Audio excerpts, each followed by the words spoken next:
Hey everybody, welcome back to Terminus, the Heroes of Might and Magic 3 of extreme metal journalism.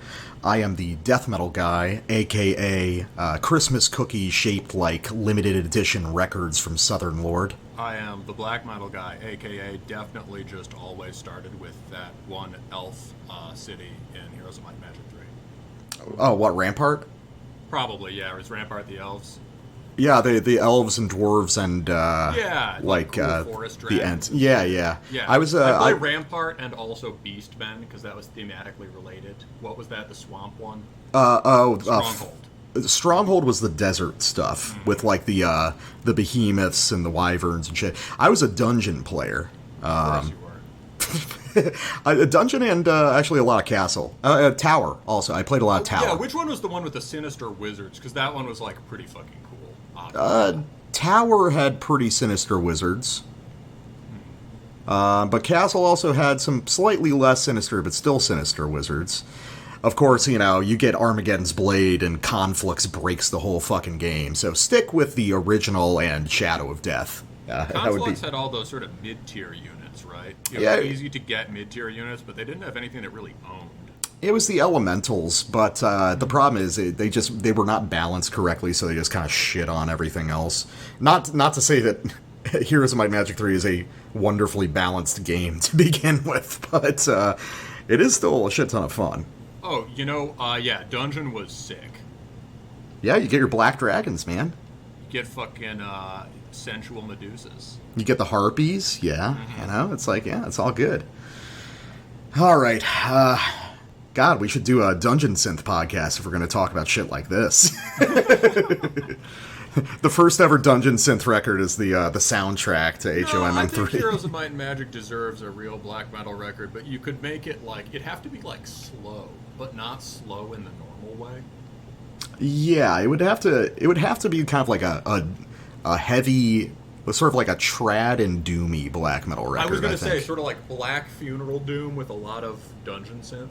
Yeah, that would be cool. Well, I don't know about Funeral Doom. I think some, like, up-tempo, kind of, like, Blackened Manowar riffs would be pretty sick. I mean, okay, maybe, like, more Gothic Doom. I mean just the, like, big, slow, like... Oh, man. I gotta posit that idea to one of my old bandmates. He would immediately want to start working on the album. Go for it. Ah, shit. Episode 33, our final regular episode of the year.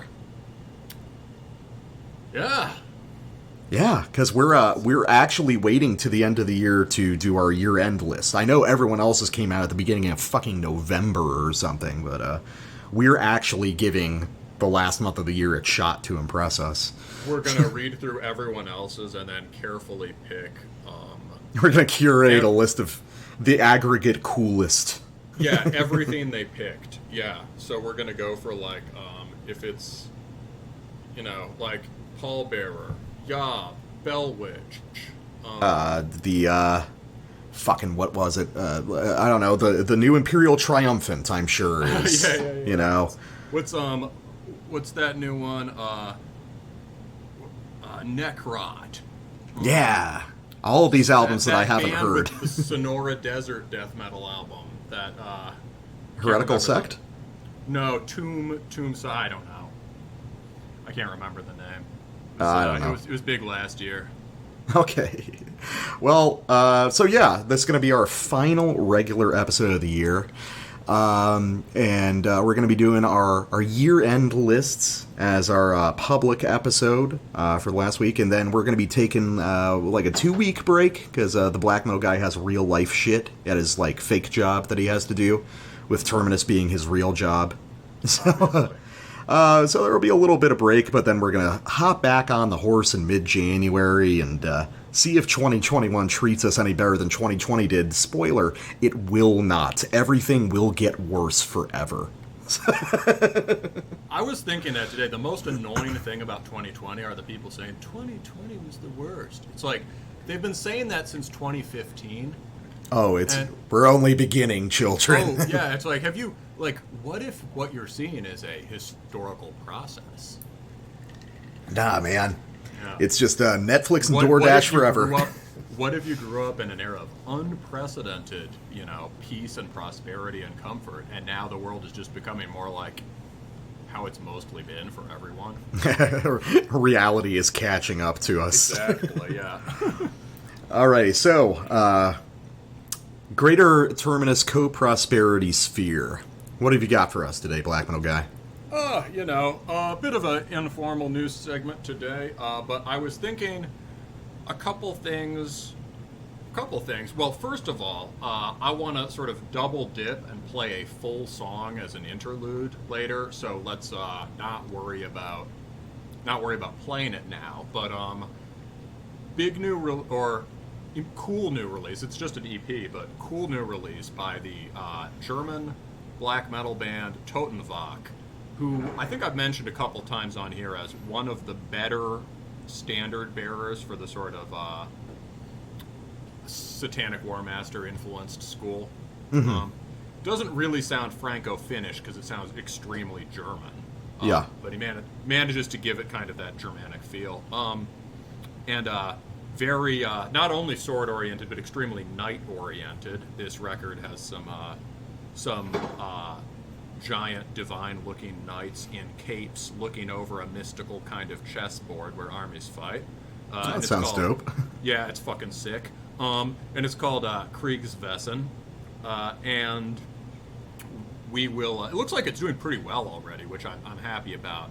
And this band has sort of been developing over the course of the last couple of years and getting better and better. So we'll play you a sample from the interlude. Okay. Other than that, I did a rare thing and set a reminder on YouTube for a live show by this small Finnish label, Behest.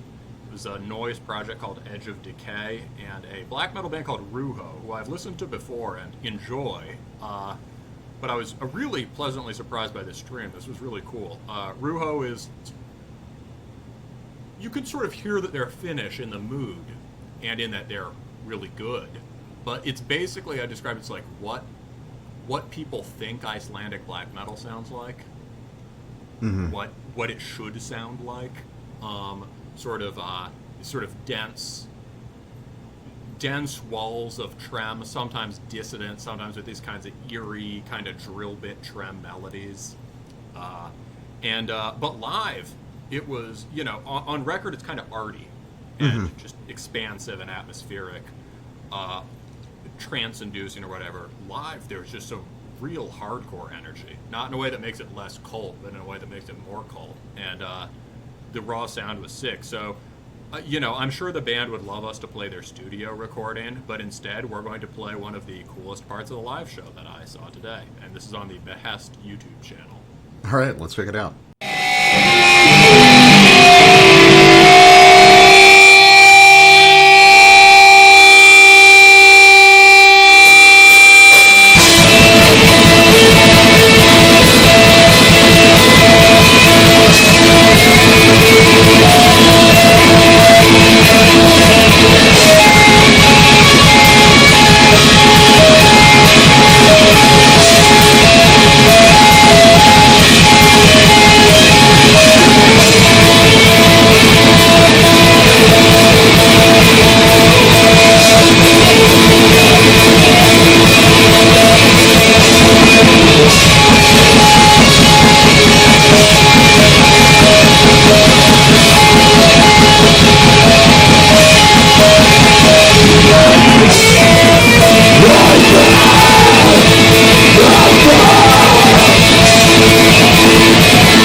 So yeah, I can understand how this would come off on record with a more polished production and playing, as something like sort of consciously arty and Icelandic. But so it's interesting to hear that sort of thing done in this much rawer kind of state. It's pretty cool, right? Yeah, I like it. Yeah, it's there's lots of good. Didn't totally catch it, but there's lots of good kind of drumming change-ups there too. Mm-hmm. Yeah, it was a cool live show. I liked hearing the static and screeching and sort of dancing around in my doing a two-step in my tiny apartment. Well, yeah, it's just like you're basically just like watching a practice session. Oh, yeah, it's funny you brought the live stream because I popped in to one a little bit earlier because there's a Lithuanian band called Luctus who I like a lot. Oh, I'm familiar. Yeah, Luctus are cool. They were actually doing a live stream today. I think it was part of like a few sets that some other label was putting on, but they're doing a good show. Yeah, anyone who hasn't checked out Luctus, they're a Lithuanian band. They've been around for a fairly long while, and they do melodic black metal that's kind of thrashy, but it's more like thrash-inspired rhythms rather than what you think of as black thrash. Muscular melodic black metal. Yeah, like a heavy rhythmic emphasis, like, real kind of burly right hand work on the guitar. Do you want to play like a minute or two of that? Let me pull it up real quick, sure. Yeah.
Yeah, Luctus are fun, man. Yeah, that was cool. It's kind of weird to see them with such high production value. I haven't been following them super closely, but I guess they've gotten a lot bigger over the past handful of years. So It's good to see. I definitely endorse what they're doing. I mean, it's traditional, but it's just really well played and composed. Yeah, that first blasting thing was a good example of that kind of thing we heard on the Horner record last week, where it's like, well, okay, it's one of those riffs, but damn if it don't work. Exactly. And it's, the way they played it was, it's all in the way they play it. Yeah, it's all about energy. Yeah. All right, so, I know you guys are going to be lonely as we enter the new year, and you're going to want to find a way to keep in contact with us and, press your cheeks against the bosom of our extreme metal takes. And the best way to do that, any kind you want, dear. So the best way to do that over these the short days and long nights of the full moon eclipse is going to be by following us on social media. You can follow me, the Death Metal Guy, over on Facebook at Terminus Podcast, and the Black Metal Guy over on Instagram at Terminus Extreme Metal. And of course, wherever you're watching or listening to this, rather, be sure to smash that like button and comment and share it with all your friends. But more importantly, you know what I want for Christmas, Black Metal Guy? What do you want, Death Metal Guy? I want more money to talk about albums nobody cares about. So the best gift that you can give us... The best gift that you can give us are the 16 digits on the front of your credit card, the expiration date, and the 3 numbers on the back. Because Terminus needs help winning the Victory Royale in Fortnite. So yeah, if you guys want to support us, you want access to our bonus episodes as well as our Terminus Black Circle private Discord server where we discuss the finer points of Colombian slam death and argue as to whether or not Dragon Force was bigger or better than Nirvana.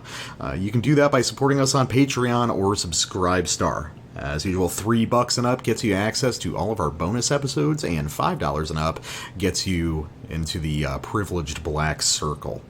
And, remember, sharing is caring in the holiday season. Jesus would approve.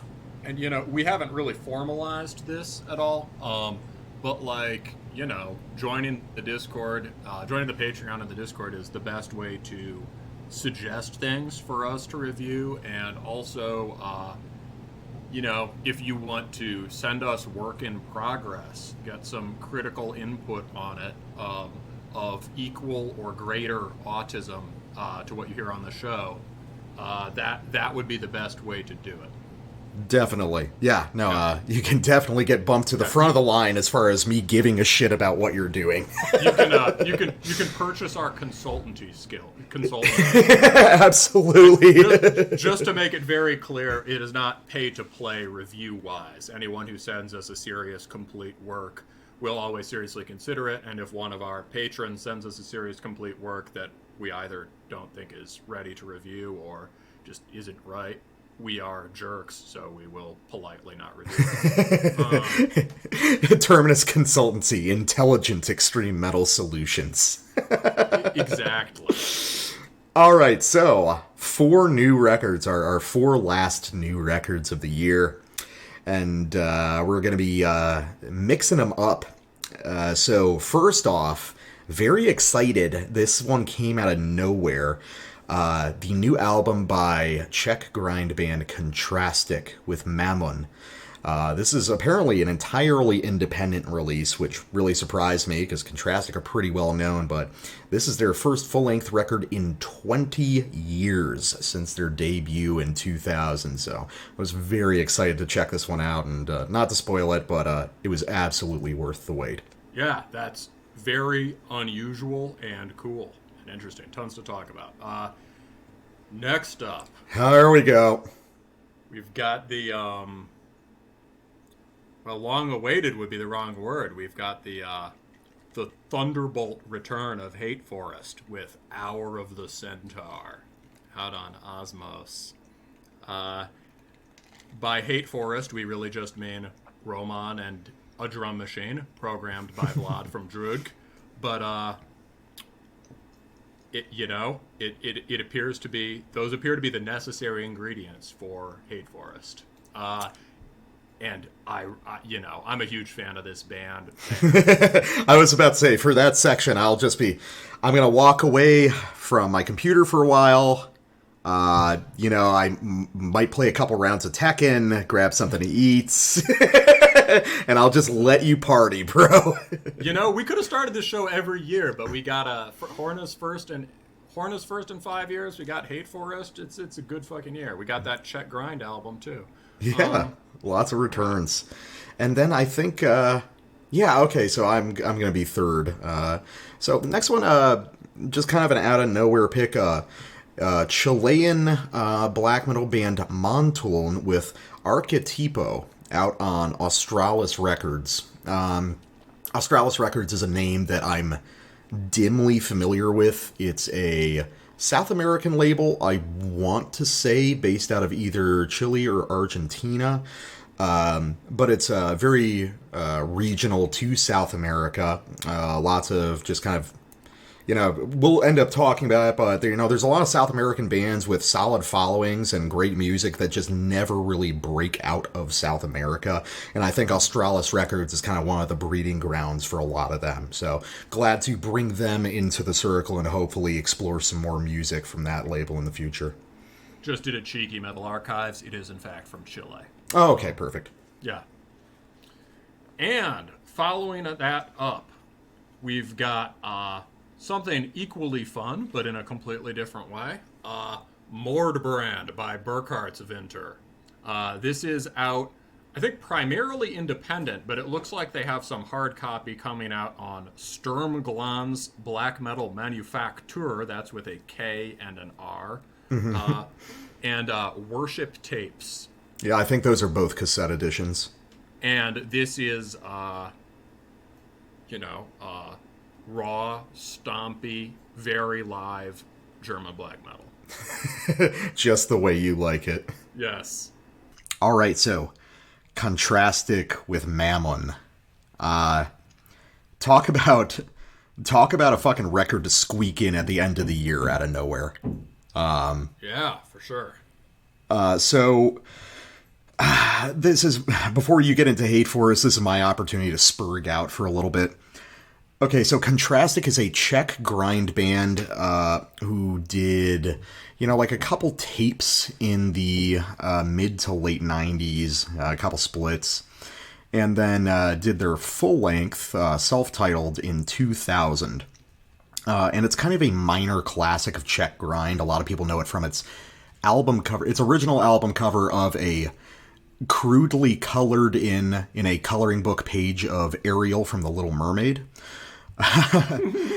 Which somehow managed to perfectly capture the music inside.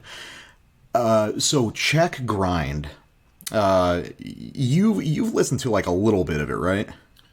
I'm familiar with the idea. I must have heard a little bit of Lycathia Flame back in the day, but that's definitely something we need to cover for the bonus show. Oh, definitely. So Czech grind in general is, well, first off, Czech grind really refers to Czech and Polish grind, because a lot of these guys, especially in like Prague and Krakow, I would say are the two biggest scenes, were always playing together, doing splits, and sharing musical ideas. So Czech grind really kind of started developing and coming into prominence in the early to mid 2000s. Bands like TOOH, Mincing Fury and Guttural Clamor, Queer Decay. You got some Polish guys like Pigsty, Alienation Mental, Lycathia Flame, definitely more on the death metal side, but clearly were guys from that grind scene. So Czech grind is defined by a few things. One, it tends to be a little bit goofier than a lot of grind stuff. It doesn't take itself too seriously. There's a real kitchen sink approach to songwriting. Lots of kind of jazzy elements, electronic stuff a lot of the time, just kind of whatever the interests of the musicians are, and usually a really high level of technical skill. I've been a big fan of that scene for a long time. There was a point in time in like the late 2000s where TOOH actually got signed to Earache Records, and unsurprisingly, like most interactions with Earache, that ended in disaster for TOOH and basically kneecapped the rise of the Czech grind scene. But now we have Contrastic, who, unlike a lot of the Czech grind bands, don't really share members with a lot of the other Czech grind bands. It's one of those scenes where everyone's kind of been in 20 bands and, they're always trading members back and forth. Not the case for these guys. Contrastic kind of came out of nowhere, did their full-length record, and then disappeared just as quickly. Until they came back in 2014 with an EP called Jarmo, which was very cool and, of course, didn't get any attention from anybody. But now they're back in 2020 with Mamun, and this is the grind record of the year, undisputably, probably the grind record of the past 5 years, and is a serious contender for, at least to me, one of the best albums of 2020. Whew. Now you can speak. That was great. There was nothing to contribute. It's yeah. Any other musical characteristics of Czech grind in general you'd flag? Everybody's kind of got their own spin on it. I guess a big thing to say is that Czech grind is definitely on the death metal side of grind. You'll occasionally hear Czech grind bands that are a little bit crusty or maybe a little bit screamo-ish. Mm-hmm. But they're not, the crusty Czech grind bands, they're not crust kids. They're metalheads who are folding that in from the outside. It's a very decidedly metal scene of grind. More higher level of technical skill. Higher level of technical skill, more ambitious kind of songwriting ideas, a lot of experimentation with different sounds. It's right.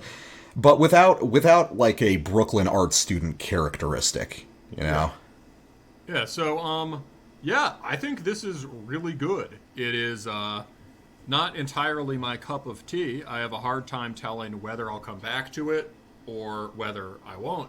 It could be I end up listening to it a lot. It's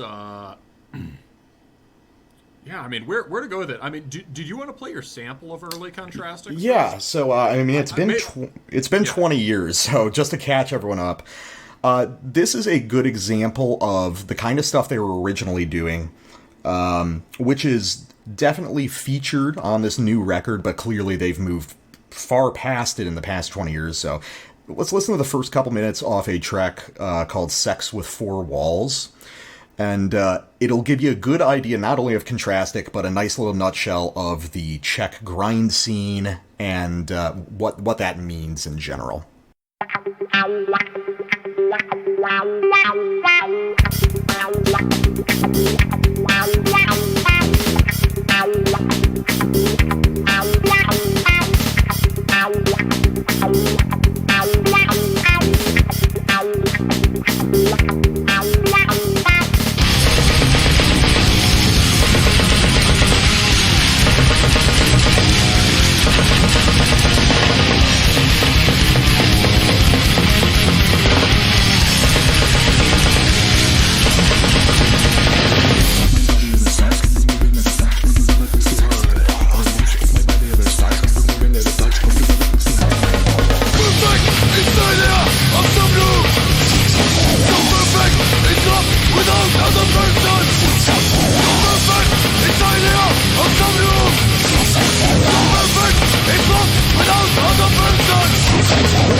Czech grind bands play music, but more importantly, they play music. There's fun. There's life and energy to it. They're enjoying themselves. You know, they don't have stern faces like crust grind bands in the US. You know, they're laughing, they're enjoying it, and they're making the musical jokes work as music. That funky bit definitely definitely dates it, but not in a bad way. It's definitely, like yeah. Very you know, it's like cheeky commentary on 90s metal, basically. Oh, definitely. It's great. And what makes it what makes it work though is like in that goofy little porno music funk break, it's like, oh wow, the drums are fascinating. Like, there's real stuff going on musically. Yeah. Like, it's clear they've listened to, like... I was trying to think of what it reminded me of. Like, maybe, like, later Electric Miles or something. Mm-hmm. But, like, yeah. You know, yeah, they clearly listen to shit like that. Who knows? Yeah, not the best reference, probably. But then when that, you know, melodeath, but not in the pejorative sense, riff comes out of there. It's like, what I said to you when we were listening to it is like... This is how, like, riff writing should have gone from Slaughter of the Soul. Oh, yeah. It's a giant melodeath riff because they figured out, oh, this is way cooler when you play it at 300 beats a minute. And with interesting rhythmic ideas. Yeah, well, it's those sorts of... Yeah, that's part of the problem was that Slaughter of the Soul was good. I listened to it yesterday. Slaughter of the Soul is good because it's been played at 300 BPM. You know what I mean? Yeah, and that's something that was forgotten. Part of the intensity comes. Forgotten. And also just the level of chug. Mm-hmm. At the Gates and this band both managed to fit a lot of chug into the space between the melodies. This band maybe even more so, you know? Definitely. So that was cool. And then I really liked that Cargo Shorts jump to fuck up breakdown at the end. Yeah, and that's something that they haven't forgotten either. So you could just feel the beer and weed scented dreadlocks whiplashing into your face. Definitely, yeah. So now on this record, 20 years later, these guys have kept pace with what's going on. You got to think of, I mean, obviously they did that EP back in 2014. You know, these guys do not release music quickly. But Jesus, you got to imagine these guys are probably in their 40s now, and you could hear that this was a band of 22-year-olds and believe it, right? It's got that immediacy and that vibrancy. The So quality of still trying. yeah, which is something forgotten. So before we get too ahead of ourselves, this is great because we can just play whole songs as samples. You know, everything's tight and compact. So let's listen to the second track on the record, which will be a really good nutshell for the whole thing. This is called Tarvis Maniacus. So let's give it a shot.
It's so good. Yeah, that was cool. God, it's so explosive, and they pack. One thing I love is that these are basically all 2-minute songs, and what they manage to pack into them, how complete these ideas feel, is really remarkable. You progress through so much of a narrative arc during these songs for how short and compact they are. It's outstanding. Yeah. Yeah, I mean, how many parts were there in that? Like 6? A lot. 2.5 minutes long? Yeah. Or less than 2.5 minutes. That was, 2.5. Yeah.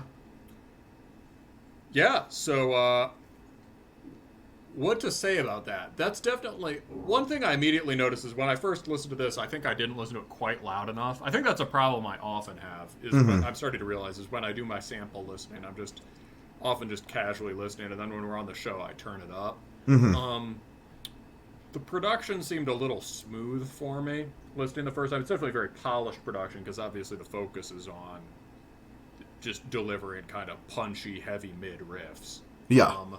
Which is perfectly fine. But, you definitely get some more noise if you turn it up a bit. You get the bulldozer bass stuff going. Yeah. So, what else? first thing, like, I know that somewhere in the notes you noted that this doesn't sound that screamo. And yeah, I'm not trying to be contrarian, but when I first listened to it, I was struck by how screamo it sounded. I guess to correct what I'm saying, it's like I think there's a lot of kind of screamo technique used, but the ultimate result of it doesn't sound like a kind of grindy screamo band to me, you know? This is I get that, yeah. Yeah, I guess that's more what I mean. I can definitely see what you mean with some of the techniques they're using are definitely coming from that, yeah. For our listeners, think of those sort of like partly distorted or less distorted strummed bar chords, that you know, kind of little sort of flamenco, little nerdy flamenco stabs in, you know, especially they become prominent around the middle, around the break. Yeah. And it creates an overall mood, that sort of, I don't know, wistfully urban mood. Mm-hmm. It definitely ties it to the moods that I think you get in something like Swarm in the Japanese kind of script. Definitely, yeah. I can definitely see Swarm as a touchstone for this, and you said it in your notes, and I would echo it. Gridlink is a huge reference point for this stuff. Yeah, and I only vaguely know Gridlink, but I can just, if I hear stuff, you know, Gridlink was the soundtrack to Mirror's Edge. This is the soundtrack to Cyberpunk 2077. Right? This is the soundtrack to It's the Future and my robot girlfriend left me and I don't know how to feel about it. But it's okay. It's the future. Because it's the future. There's still a lot of cool stuff, but I'm being really introspective in my gleaming white pod room right now. Yeah. It's, you know what it is? It's like, it doesn't have... One thing that makes it more grind than screamo structurally, I think in terms of what you're talking about, is, ironically, is the control. There are so many riffs being thrown into the blender. With such precision. And as you say, their base riff ingredient is a very metal riff, right? Yeah. I mean, Swarm's last album was just that kind of flamenco strumming histrionically for the whole thing.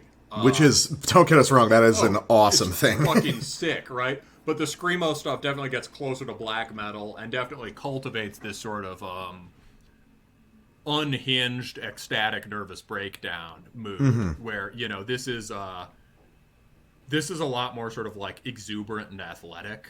Yeah. There's obviously the instrumental performances on this are fucking unbelievable. Like, even just listening to that track, I was picking up on these tiny micro variations in the rhythms that the guitars were playing on some of those initial riffs that are just like, you know, crossing the bar and kind of polyrhythmically intersecting with the drum performance underneath. And it's just, it's awesome. And it's not flashy at all.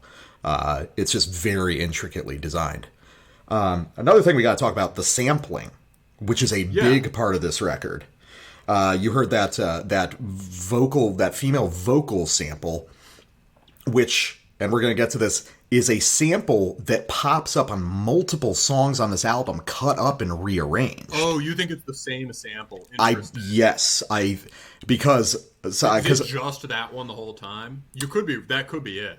I think that, I'm not sure if it's from something or if it's something they recorded themselves and kind of used as a self-made sample. But yes, because on my second track that I'll play, you will hear the same thing, just cut up and rearranged differently, which is something you'll also hear in the melodic ideas across this record. Because, again, when I play my second track, you're going to hear a lot of these same riffs, but cut up and rearranged in a different key.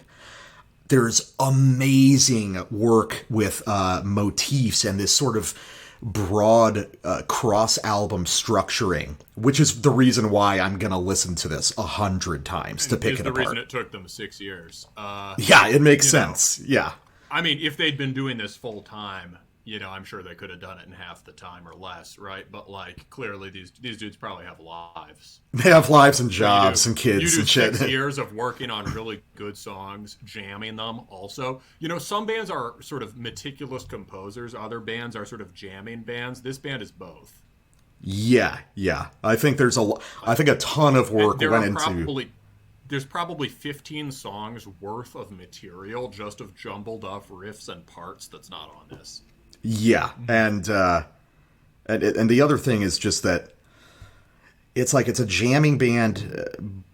I think there is a jam quality to how they're starting these things, but I think a ton of work is going in on post-production and like really consciously writing this. I see them like arranging these songs on a whiteboard of like how parts intersect and things dropping out and coming back.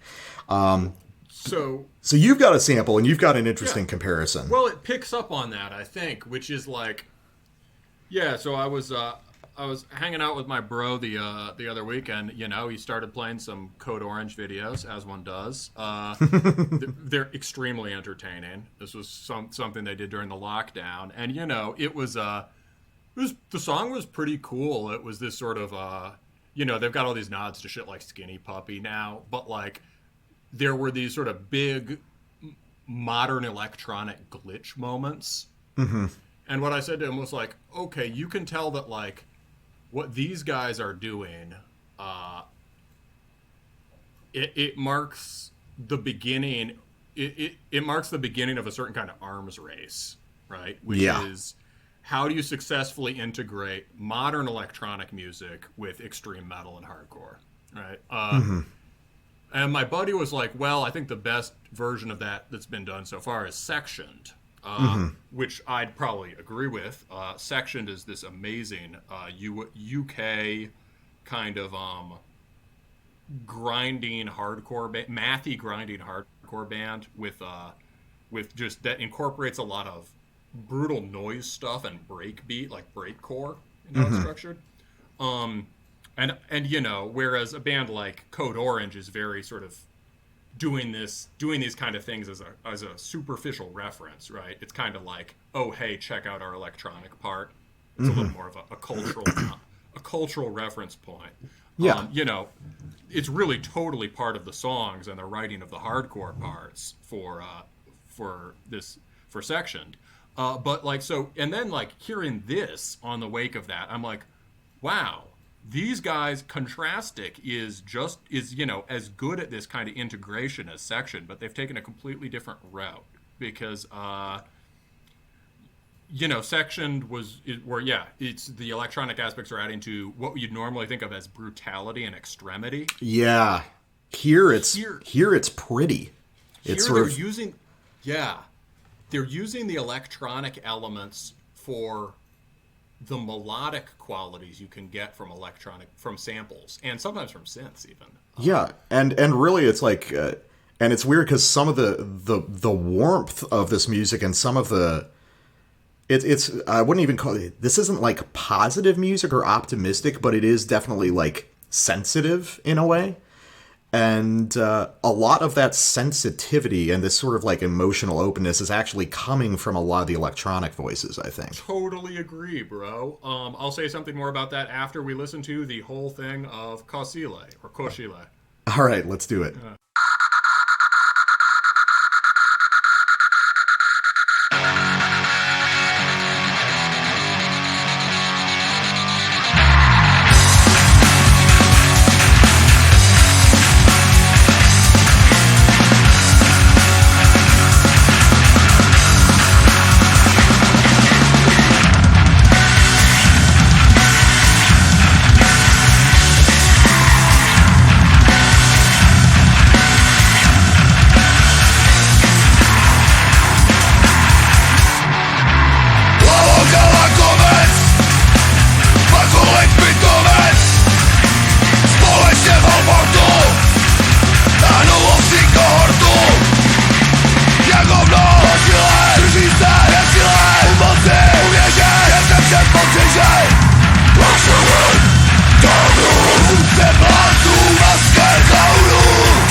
God, I fucking love this record.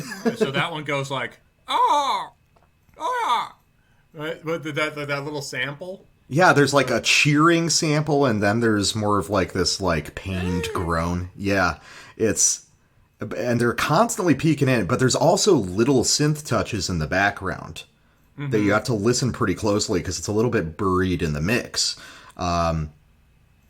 These are very kind of lush arrangements.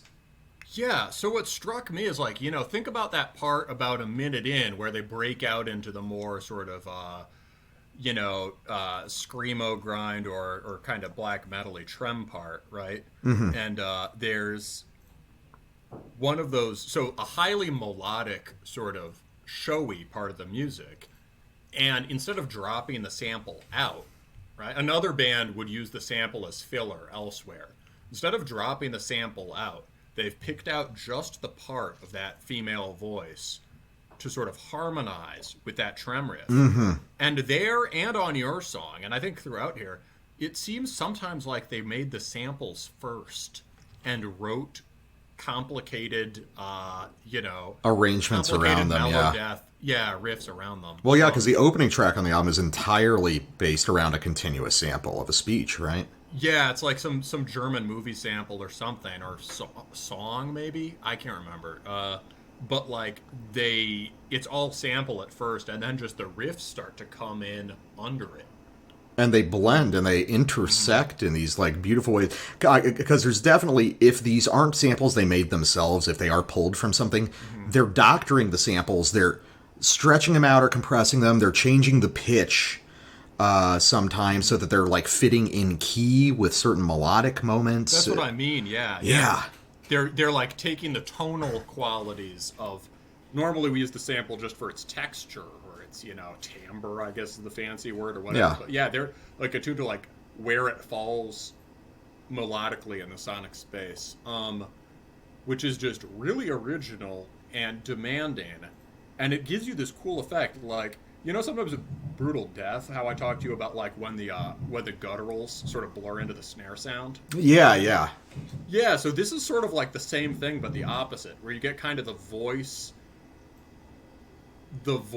and the instrument kind of blurring into each other in this feedback loop.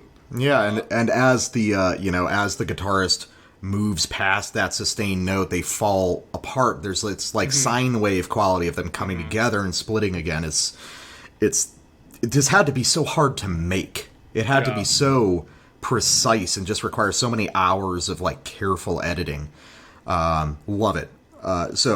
So getting back to where I was originally... and also real quick just about what you were going to say about the samples providing some of the heart of this record, its sensitivity. Yeah. I mean, a thing I constantly came back to it is like the kind of electronic music I think this is drawing on, rather than like abrasive breakcore or harsh noise or industrial techno. It's like, I think it's like Burial. Sort of... Yeah, definitely some like witch house stuff. I could totally see it. Moody, melodic kind of cyberpunk dystopian stuff. And Burial is very gritty, but often has these poppy, wildly sentimental kind of things. And he often does that with samples from like soul and 90s house music and stuff, and like early techno, and you get these kind of ghostly echo voices throughout it. Yeah. And this is very ghostly echo voice music.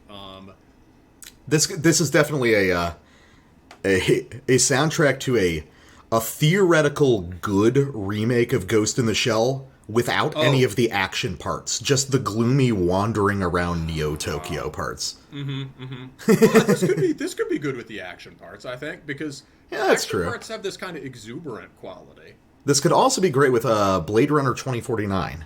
I still haven't seen that one, man. It's one of my favorite movies of like the past 5 years, dude. Yeah, you gotta see it. There's been a lot. I still haven't seen Midsommar either. I gotta watch that. Me and my wife have been planning on it. I gotta jump back into it. But all right. So I was talking on the first sample about constantly rearranging these melodic motifs and also rearranging the same samples.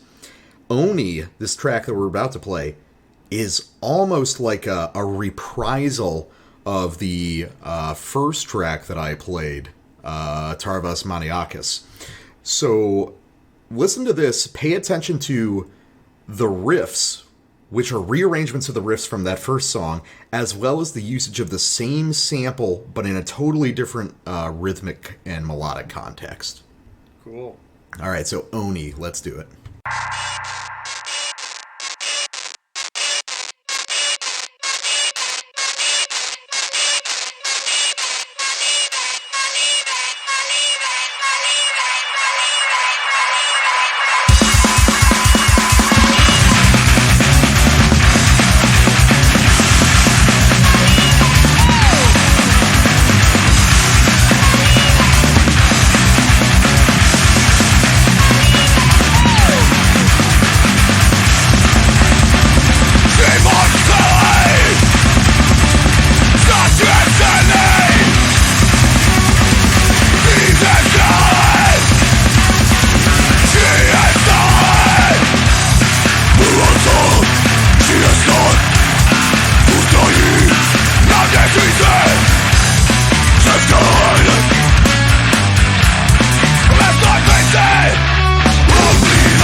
Mit Adolf Hitler.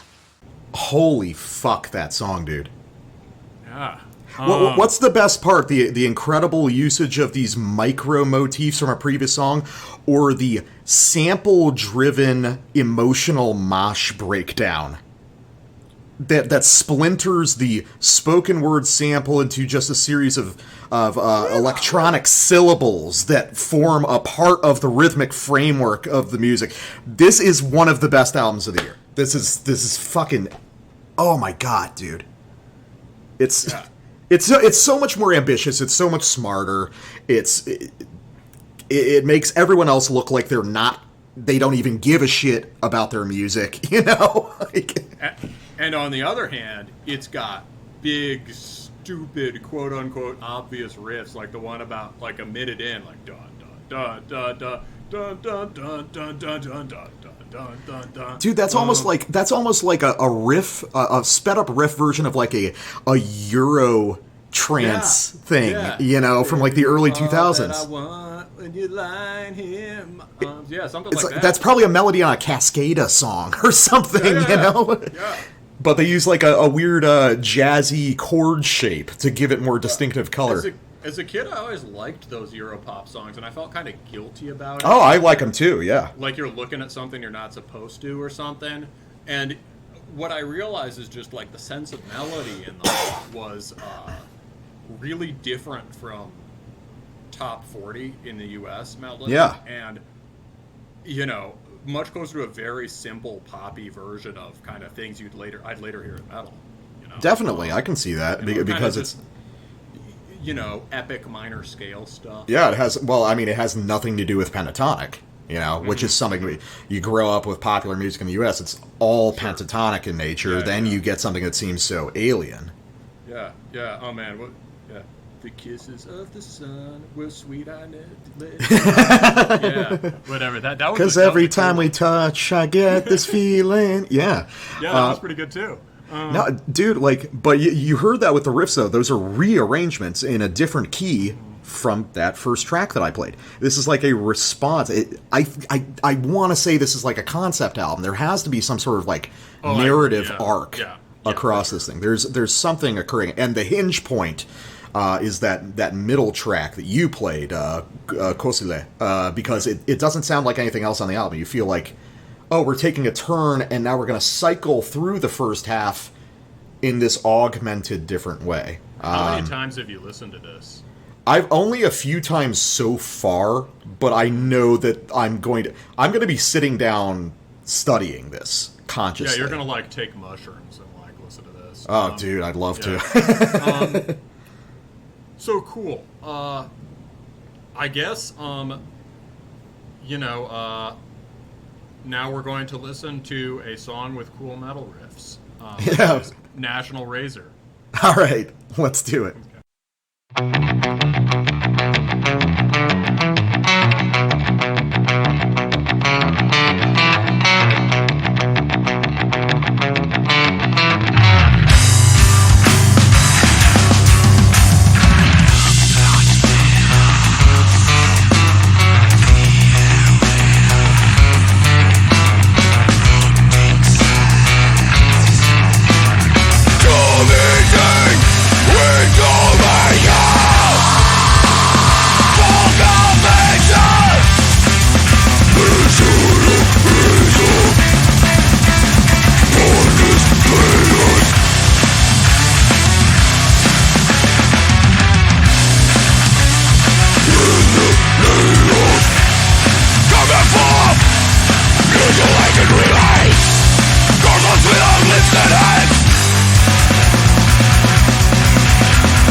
I wish they'd just keep doing that 6/8 for a little longer, like End of Toxicity style. But it's funny you mention that because there is like a sort of System of a Down quality to this. Like as soon as I said it, I realized their best moments on like the self-titled and Toxicity are channeling similar energy, which is also another thing that the Czechs do. Their best System of a Down is close to being an extreme metal band. Oh yeah.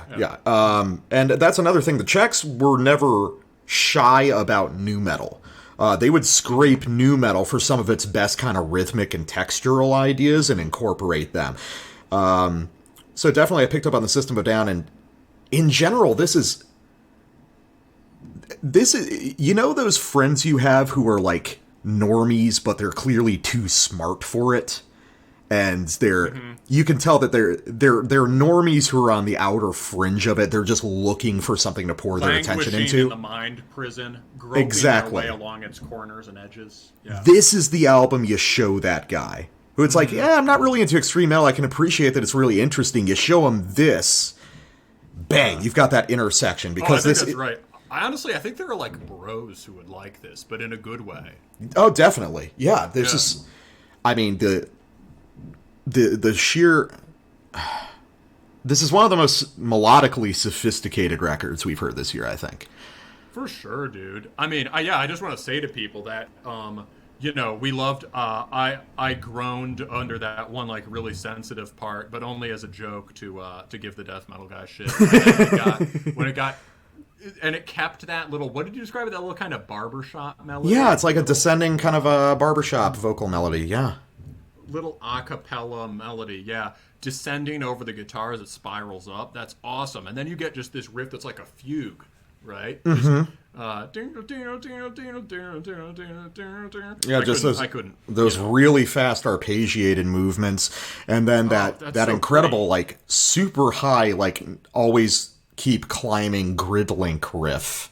That's so climactic. That's kind of what I'm talking about. Yeah. Before it burst into that amoebics riff at the end. Dude, that's what I want like breakdowns to be, man. A lot of notes I can't remember. I mean, definitely a band that is arty and experimental and fun without losing a sense of what makes grind and death metal songs cool. Yeah, it's sacrifice.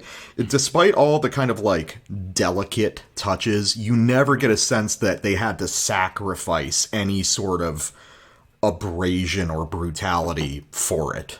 There are a couple genty moments on this that I could maybe do without, but I think they're probably important. Yeah, I don't even know if I would call them genty just because the Czech guys have been playing those kinds of riffs for so long. It kind of predates it. I just mean a couple breakdowns, like they're a little. I get you. Like that. Yeah, but only for a second, because then the breakdown changes, and that's just me complaining, because I think the point is,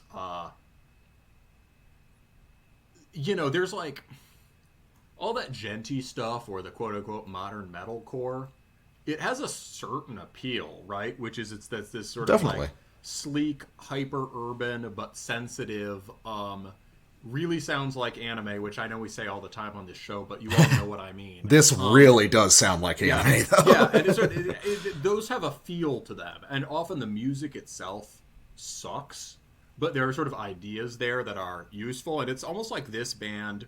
Yeah, maybe they were always doing things that are kind of like a good version of that, but it's kind of like they've just they've picked up, as you said, they've picked up a lot of things that have happened between 2020 and 2020, and and just reincorporated them into like reputable, heavy, intelligent, extreme music. Yeah, which is cool. Do you have something? I also wanted to share my Galaxy Brain moment. No, go ahead. Share your Galaxy Brain moment. Yeah, I was just saying to the death metal guy in the chat, it's like, so the normal stage I think that we all are on Galaxy Brain is like, Slaughter of the Soul is, first you go, Slaughter of the Soul's the best. Then you go like, Slaughter of the Soul is, overrated, pop, garbage. And then you go like, Slaughter of the Soul's like an exciting pop metal album. It's like pretty good, like kind of a hardcore record. And then my next Galaxy Brain I just had while listening to this, which is, Slaughter of the Soul had yet to be fully absorbed until now. to see the true horizon beyond it, Exactly, because it's such a closed record. Yeah, how do we? How can we? That's a perfect way to describe it. It's very closed. You think that all of its parts are kind of inextricable from its whole, and that leads to kind of the U.S. style of melodeath, which kind of becomes its own kind of dead end in a sense. Each of those bands has like one good song. Yeah, but how do we? So how do we break those ideas apart and take them and don't make melodeath? Just use the very kind of foundational melodic and rhythmic ideas of this music to create something new. Exactly, because Slaughter of the Soul is also a hell of a lot more intense than all the other melodeath bands. Yeah, it's much more extreme. Yeah. No, I think that this record is. This is one of those records where it's like I desperately hope that people are going to pay attention to this, because this is. This can be a whole thing right here, but I don't know how much faith I have in it because clearly the amount of work and precision and attention to detail and just like grueling sort of just like grinding work you have to do to make sure these samples line up to the microsecond and are pitch corrected. I don't think a lot of people are even going to attempt it. But people should listen to it. This is work for the teenagers. Yeah, it is. You know, the dudes in their 40s have set a task for the teenagers who have all this time on their hands now. Yeah. And who are native, you know, probably speak Pro Tools as a native language, right? Definitely, so. Yeah. And, so this is an absolutely incredible record. Actually kind of, like, opens up whole new ideas for me musically, which is the best thing I can say about any album on this. Is it makes me want to pick up my guitar and start experimenting and come up with something new. It makes me want to run up a wall. Yeah, and then flip in slow motion. Backflip, yeah, exactly. While being a petite Asian woman. Yeah, it's going to be sick. Yeah. So, great album. Contrastic, please don't take another 20 years and fix your website because 2 songs into this album last night, I was trying to buy a t-shirt from you, but my credit card was convinced that it was fraud because it was a random grind band's website in the Czech Republic. So shouldn't your credit card know that it's all you buy? You would think it would get a sense of me by now. Outstanding. Let's take a quick break and get back with your side of a very early autism hour.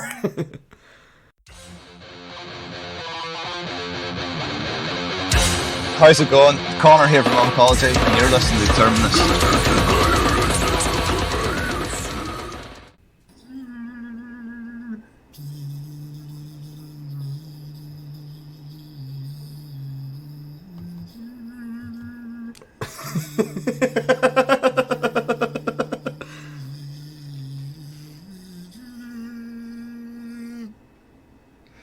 And with that, Hate Forest, Hour of the Centaur, black metal guy, take it away.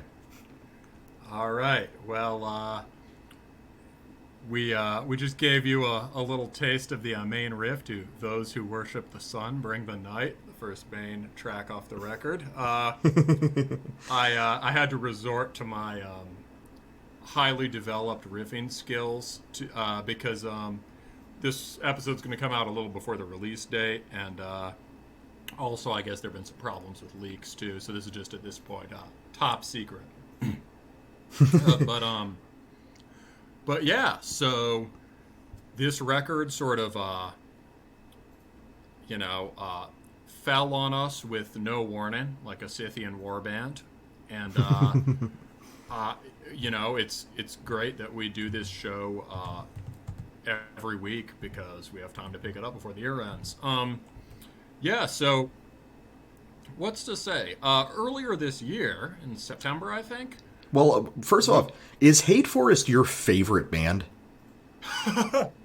It's a band that I have great respect for. I don't know, in terms of what I actually listen to all the time, the honest answer is like probably Graveland or Spite Extreme Wing. Mm-hmm. Gorgoroth. Under the Sign of Hell, maybe top black metal record. You could put a few. I've really been enjoying going back to Forgotten Woods lately. Also, Dawn, Slaughter Sun. Those are all up there for me. But this is in my top 5 or top 10. It changes around, right? Yeah, I gotcha. I would say I count Hate Forest and Drug and all the other Senko projects as like one band. I got basically, you. So I can sneak it on there. And I think this record is really proof that they are one band, or could be. This year we've got, I guess over the last couple of years, we've got this profusion of Senko side projects, right? Especially Windswept and Precambrian. Windswept put out this sort of like beautiful, lush, sort of Slavic romantic record last year, except it was just like blasted to hell like a Hate Forest record. Mm-hmm.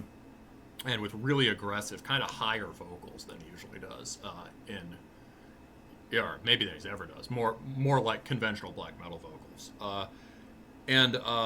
This year brought us Precambrian. I think you're not a huge Sanko guy, but you ended up liking that one a lot, right? Yeah, I like that record a lot. I probably like it the most of any Sanko stuff I've heard, actually. Mm-hmm. Yeah, it's so the Precambrian really had again, he's playing with a crew of people who are also in Drug and or other bands. I think Precambrian, does that have Drug's drummer, Vlad? Let's see, numbers, check. V on drums, right. So he was playing very live drums on both of those bands, and they both have this extremely raw rehearsal room energy. Here, it's just Roman and him, and Vlad is programming the drums, like on the old Hate Forest records. Yeah. And so, one thought was just like, how does this feel to you compared to the Precambrian? Because the Precambrian sort of brought in some of that Drudka and windswept melody, also maybe some more storming kind of 90s Swedish stuff. How do you think these compare? Well, the Precambrian, I mean, in retrospect, the Precambrian scans as a death metal album to me, really. You know, I think, there's this, I talked about this a little bit in the interview with R from Numa Hagion. I think that, and you and I have talked about this on the show, this idea of, like, black metal has basically become just so dominant in extreme metal that we tend to scan anything kind of approximating what we think of as black metal technique as black metal. But I think anything with like textured, sort of like anything with remotely consonant textured chords. Yeah. And it's like, I mean, honestly, Precambrian's guitar style is so blasted to shit. I mean, you can't really piece together too many coherent melodies apart from, those big kind of arcing full chord melodies that'll pop up from time to time. But it's like, that's something that death metal bands have been doing. It's like, I listen to that in the way that I would listen to a death grind record. You know what I mean? Which was kind of part of the appeal. It's like, I can listen to that kind of as like an arty death grind record and really enjoy it just for like the sheer energy behind it. I think one thing Sanko has in common with the early 90s masters, right, is that unlike people who are making black metal primarily influenced by black metal, he is responding to death metal, right? And, using Bolt Thrower as the base ingredient. He also has another one of these infinite side projects. He's got one called Rattenfänger, which is extremely murky medieval torture death metal. Sounds kind of like Hate Forest. That sounds pretty tight. But yeah, I like the idea of Precambrian as death metal. So just grinding and ferocious. I think Precambrian sounds more like Blood than it does a black metal band. Interesting. Really, I mean, maybe I've just listened to so much of this guy's stuff that I can pick up the guitar melodies more than you, because I can be like, oh, he's doing this or that thing from Hate Forest. I gotcha. But I can see that. But I mean, that just means it's Sanka. It doesn't necessarily mean that it's black metal, which is true because his death metal record also sounds like Sanka. So yeah. Yeah, and honestly, Hate Forest, especially after listening to this one, Hate Forest doesn't really sound like black metal in the way that we think of it either. That's always been part of its thing. Yeah, it's a very, very different idea of it. So we've got the lead single, which is the one thing we're allowed to play. Yes, the song, yes.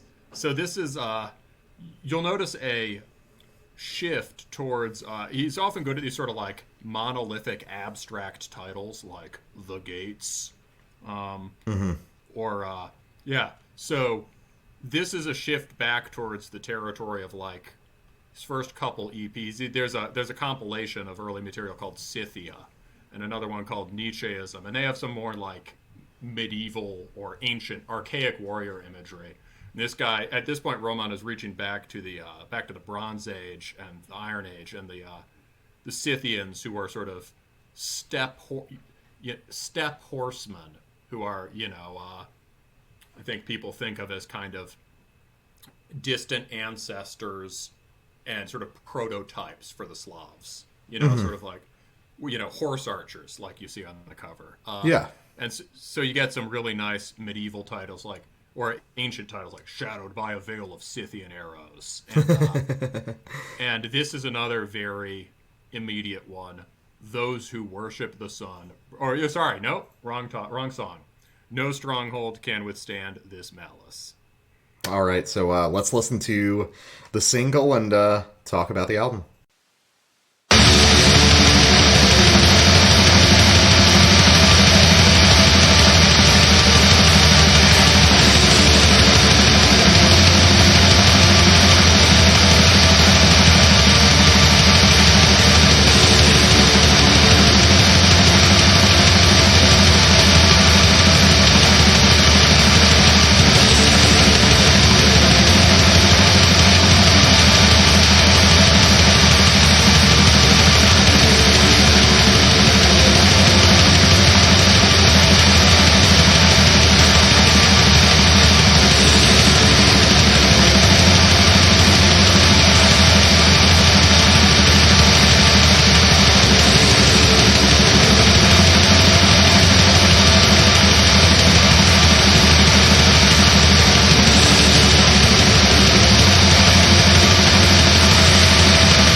All right, so what's your take on that compared to, Hate Forest of 15 years past? It sounds a lot like the Hate Forest of 15 years past, especially by the time we got to Sorrows. By which point I think it was going side by side with Druid. Yeah. And Sorrows has cleaner production, but really emphasizes, it's a little more maybe conventionally listenable than some of the other ones, but it emphasizes similar production in some sense, in that it emphasizes sound quality. And, like, you can hear things being played, right? This record even more so. There's a huge emphasis on the picking and the little textural inflections. That's already on Sorrows. But the incorporation of those kind of, like, strange, kind of violently major key ideas. Yeah. That was, that's a big in Drug. That was happening by Sorrows on Hate Forest for sure. And it sounds a lot like, I think just in terms of the riffing style, it sounds a lot like things he's done on Precambrian and on Windswept. And how would you say that those things are distinct in terms of Roman's overall style? That's a hard question. What's he done? I mean, he's certainly moved towards a more live style of playing. And although this is a studio recording, you can really hear that. Yeah, I get that. Forceful and energetic play. Also, I think relative to the older Hate Forest, this is good. I think old Hate Forest has a sort of crushing dissonance to a lot of parts that could be the sort of more like the kind of brutal dissonance that you'd get on a death metal record or on your Emperors or your Dark Thrones or Gorgoroths. I mean, I always thought that, like, the closest genetic resemblance to the early Hate Forest is probably, like, the very first Burzum album. Just the most viciously dissonant moments of that. I hear that. Yeah, with all the space filled in. Yeah. Sort of brutal and rough hewn, and he's using these complex chord shapes that have this folky sense of melody at times built into them, but often just crashes them against each other in a pretty wrenching kind of tritone half-step kind of way, right? Which is very 90s extreme metal. There is a lot less of that on both Windswept is just very all that kind of major key, soaring major key or kind of lilting minor key ideas. Precambrian obviously has a combination of those, but even the dissonant parts are not so 90s sounding. Yeah, I get that. Yeah, so I think that he's working more with chords where you can hear notes meshing together in each chord, which I think is really important. And you can also hear those little flourishes at the on the upper strings. Those little kind of ringing, droning flourishes have always been there, but are more emphasized. So I think it's like more kind of clear chord-based guitar tone, and all that's inflected by what he did in Drug. If anything, but what I'd have to say about this song also is that it's just, I think it's a bit of a head fake. Not to give it away for our listeners, but this sounds by far the most like a classic Hate Forest song that of anything on this record. And when I first heard it, I was a bit disappointed. I gotcha. Because it was, especially that first riff with the kind of descending minor, kind of just chromatic descending minor chords and whatever. There's a lot of sort of serviceable Hate Forest Precambrian Windswept riffing on this track, and it sounded almost like a pastiche of what he was known for. And I thought, oh, well, is this just going to be sort of like, I'm perfectly capable of writing Hate Forest songs, here are a few of them? and what it reminded, but not at all. As soon as I turned on the record proper, I was blown away, and I think it was a little bit like what Migla did on their last one. You know how, on the last Migla, they put out the lead single, and the lead single was kind of like, okay, it's one of those with hearts towards none melodies, and, you know, it's pretty much like, oh, here's a Migla track, and again, I was, like, not excited. And then the album drops, and it sounds like, very different. You know, it is a whole shift in inflection and playing style, much more of like a black metal record, right? Much grimmer. Yeah, I think I even noticed that myself on this record. The advanced single is definitely distinct. Even when you run across it in the context of listening to the whole album like I did, it's like it's curious. There's something weird about it. It doesn't mesh as well into the whole as the other songs do. I almost wonder if it's a leftover from maybe stuff. Or maybe it was just written at a different time or something like that. But well, it's funny because but it's also, it also is. It's a calling card song, and in the context of the record, once you hear it, it's like, okay, sure, we'll have one of these on here. Yeah. Well, it's also funny because the next song, To the North of Pontos, Axenos, that's my favorite song on the record. That one really grabbed me in a way that the rest of the tracks didn't. I was like, oh, this is kind of what I want from Hate Forest. So what do you get from that one? I think a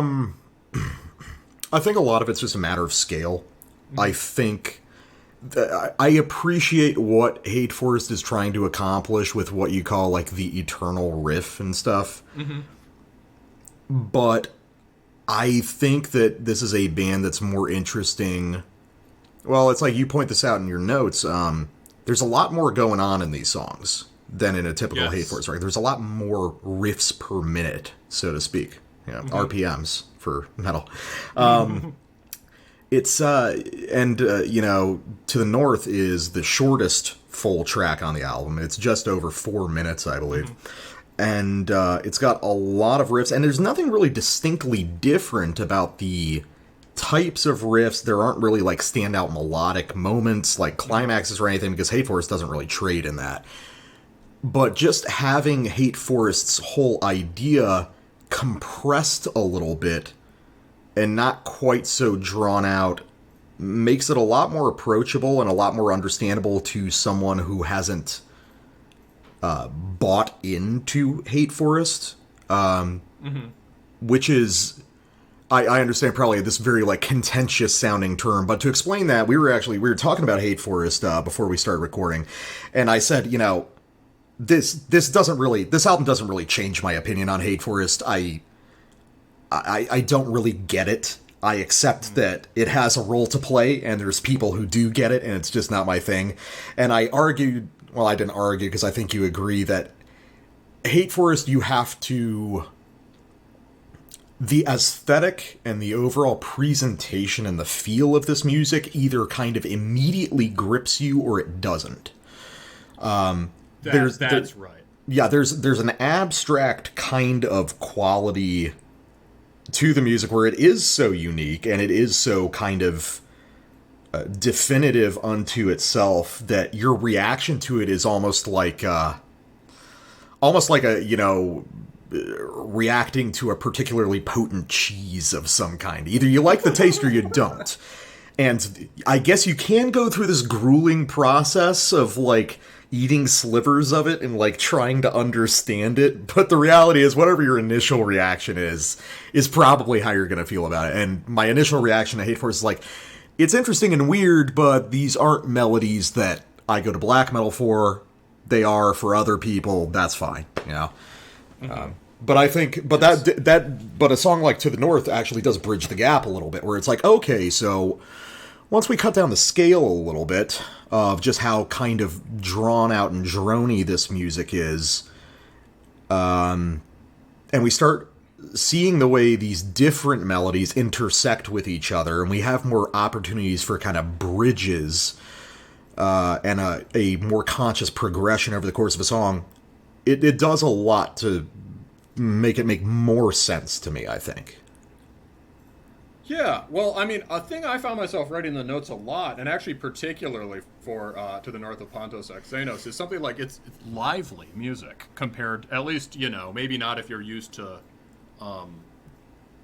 if you're just coming from Drug to Hate Forest, maybe this will sound sort of as bleak and uniform as any other Hate Forest record. But, yeah, there's this kind of... there's much more, instead of just big shifting blocks of chord, there's always been a lot of rhythmic subtlety in when he'll change a chord or a note, but here a lot more of it, and here kind of a lot of, I can't see, because we can only play one track, I cannot remember if Pontos has arpeggios in it or not, but he's added in these kinds of arpeggiated riffs, whether they're broken up or whether he's tremming them individually. That's like a huge shift towards conventional single string melody. Yeah. In Hate Forest. You might think that this is a very simple black metal technique that everyone uses. Well, it wasn't a part of the Hate Forest sound. It was more common in Drug, and it's getting brought in here. And it allows him to make things that have, more of a more nimble melodies, I think. Well, it's got more of a shape. I mean, well, rather than a giant fucking square of fucking brick-walled notes grinding you against the asphalt. Well, yeah. I mean, okay, yeah. Well, it has a different shape. It's Hate Forest has always been about shape because it's about these clearly. I mean, all music is, but like these sort of when it's like these grinding kind of massive, mountainous, rugged shapes. It's different from when it's about this kind of flowing movement that we conventionally associate with melody. And there's a lot more of that here. So yeah, maybe that's a place to go. Is like, if there's one. So yeah, in old Hate Forest, right? As you say, there's this grinding singleness to it, right? And they'll write songs in this way that resists development. I think gets at what you were saying. Like, there's this sort of, there's this sort of ideas we've inherited from, Romanticism or from the 19th century that a song should like grow or develop, right, in this kind of organic way. And the Hate Forest records sort of would often end exactly where they started, or each song would end exactly where it started. Yeah. A number of riffs would each riff would feed into the next one in a powerful way. There would be head-snapping transitions, but like the song would just process through them. Each one this kind of new level or block. Yeah, that makes sense. Like a block in a megalith, right? Yeah. And instead of like the time that we're all immersed in our daily life, is sort of like growing plants and moving animals and melodies that sort of that move from their beginnings to their ends and stuff. There's this kind of sense of cyclical and simultaneous time. Like everything is repeating cyclically and it's all eternal. Yeah, I get that. Yeah, so it's it's this kind of like anti-developmental kind of thing, right? It's inorganic. And this is a lot more organic. This is much more like black metal. It's much more like music. Yeah, that's true. That's true. Right? And what people expect of music, right? And yeah, so much more like if you think of, I don't necessarily think of black metal as organic sounding or melodic in the way that you do, but it's, certainly melodic. That's important. But like, this is way closer to conventional ideas of riff and melody. And although these songs are all, for you, a lot of these songs are still too monolithic, right? Oh yeah, I mean fucking anxiously they sleep in Tumuli is... Oh my god, that's the jam. I can't fucking do it, man. It's too much. It's just... So that's a good example. It's like, that does not have that many riffs per song, but when your old songs had 4 riffs a song, and you've switched to like 8 to 10, or maybe not much by certain standards, but huge difference. Yeah. And or you go to Battlefields and you have 2 per song. So we can keep talking about that one. That's a good example. Anxiously They Sleep in Tumuli, which is the 9-minute epic, and it's there's a shift to development, right, which is way closer to that romantic idea of music, and I feel like that Drudgy feel, like folk song, experience of nature, all that is really informing this a lot more, and part of it's in the way that like the songs have like definitive changes in them. Mm-hmm. And they build towards endings. Well, yeah, no, there's a definite sense of motion and narrative to these songs that was, at least to a degree, absent on earlier Hate Forest stuff. Right. No, that's right. I mean, these function like songs in a way that Hate Forest never really has before. Yeah, people. So like, Anxiously They Sleep, like in some ways that is the most monolithic song on the record, right? But it comes in really hot with just like grinding. That's about as close as you get to a classic crushingly dissonant Hate Forest riff. Over the rolling double bass, like very like, to the most ancient ones, in most winter kind of thing. And and then, but about 4 minutes, about 4 minutes in, right, you just get this expansive kind of sad but majestic kind of ringing arpeggio riff. That's just basically the rest of the song. Earlier Hate Forest songs didn't sort of like irrevocably shift like that in mood. That song doesn't really there are some shifting riff ideas back and forth, but that part doesn't really quote unquote develop. I'd compare that a lot to like Ukrainian Insurgent Army at the end of Blood in Our Wells, which is just just this one massive epic riff over and over. Yeah, so it's like he inserted that into a song. And that one does the classic Hate Forest ending, which is fade out. People often criticized them, and people criticize other bands for quote-unquote not knowing how to end a song, right? So Hate Forest will fade out, or they'll do the reverse on Precambrian and just stop. Yeah, they did that on the demos, too. Brutally cut it in the middle of a riff. Okay, done. And a lot of these songs don't work like that. Like, Those Who Worship the Sun Bring the Night has like a climax, it was actually, I was kind of surprised that Those Who Worship the Sun wasn't the like lead track on the album, because I think that's like, it's a good song and it's pretty representative of the new kind of dimensions added onto the Hate Forest idea, while still obviously being familiar to fans. I mean, that seems like the obvious one to me. Yeah, well, I think, it's very good for the development. Like about 2.5 in, you start to get this definitive change where, again, same kind of idea as in They Sleep in Tumuli, which is,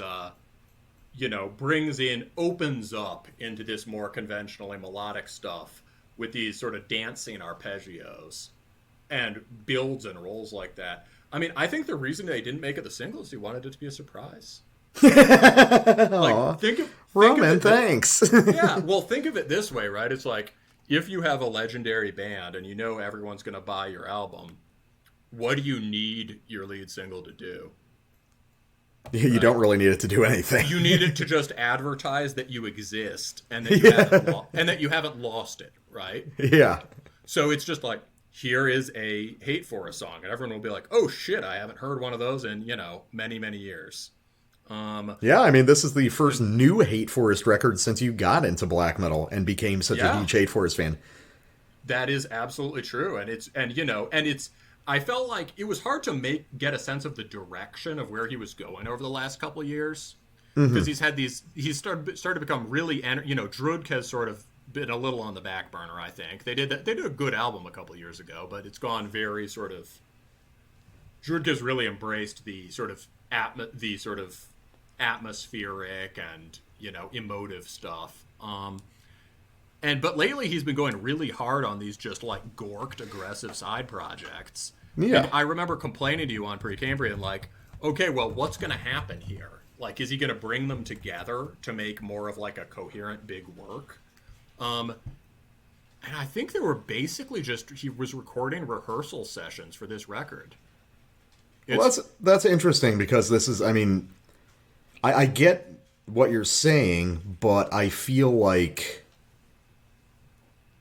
I mean, if that was the idea that all of this was this sort of R&D, this still really isn't, as big in scale as you would expect from that. You know what I mean? What do you mean?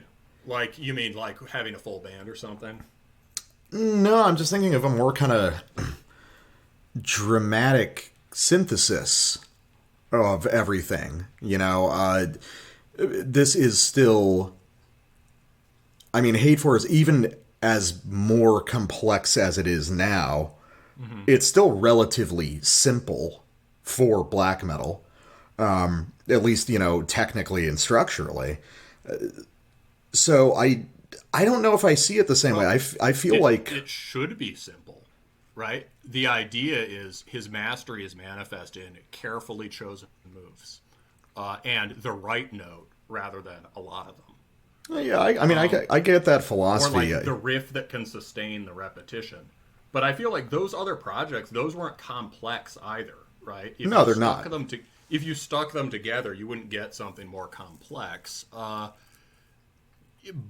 the sense that he was exploring a more kind of classic Drudki voice in Windswept, and also exploring a more classic Hate Foresty voice again, and then kind of smacked them together here. That's what I'm getting. I get that it doesn't seem like a huge change to you because you've listened to a few records and you have a general sense for how Hate Forest sounds. But like in terms of this is basically a doubling of the sonic space. Which might still be. It could be longer. It's Well, yeah, I guess at this point I'm just wondering is like, well, actually, I mean, I guess that gets to a good question, which is, do you think that this is a return of Hate Forest, or do you think this is Roman scratching a personal itch and kind of feeling like there is some unfinished business? Or do you think this... Because I think I know... what's going to happen. Because there are people like you who are these dedicated Roman people. And that they're going to be like, it's fucking Hate Forest is back. Which... But what does that mean? Is Hate Forest actually back? Or do you think that this is going to be like... This is now just his thing. It's like a Hate Forest record at this point is really a Roman Senko record, Well, I was worried, like, so when I heard the preview, to address the lineup thing, when I heard that first track, when I heard No Stronghold, I thought, has this project really lost something via the loss of Thurios? It seems like Thurios just, like, is chilling more, probably spending more time with his family or whatever, right? He mostly just does Druid, and he hasn't been involved in these side projects. But when I heard the rest of it, I was like, well,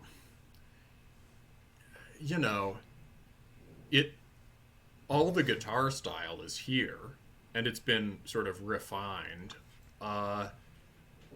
It doesn't seem like it's possible that Thurios was contributing some of the grindy, brutal quality of early Hate Forest, because Astrophase has that a lot, sort of raw energy. Yeah. But this record has a ton of energy too. It's especially relative to the kind of distant, blurred, kind of distorted rumbles of the earlier stuff. I think it's sufficient to itself. I think basically him and a drum machine can be Hate Forest, is what I think. I get that. It was basically just them and a drum machine before. Is it Hate Forest is better? It could be, if he wanted it to be the last Hate Forest record, this would be a noble place to stop. What? Oh no, go ahead. No. I mean, so you could think of the fact that the songs have ends and big climaxes and kind of more conventionally epic hooks and melodies without losing the sort of difficult and resistant quality of the music. You know, I mean, the idea that just this album has an arc and it ends on this kind of triumphant note, you could just leave it there. You could just throw the guitar down. I mean, I think it's I think it's too soon to say, man. I mean, like, he's clearly not interested in touring anytime soon, right? Yeah.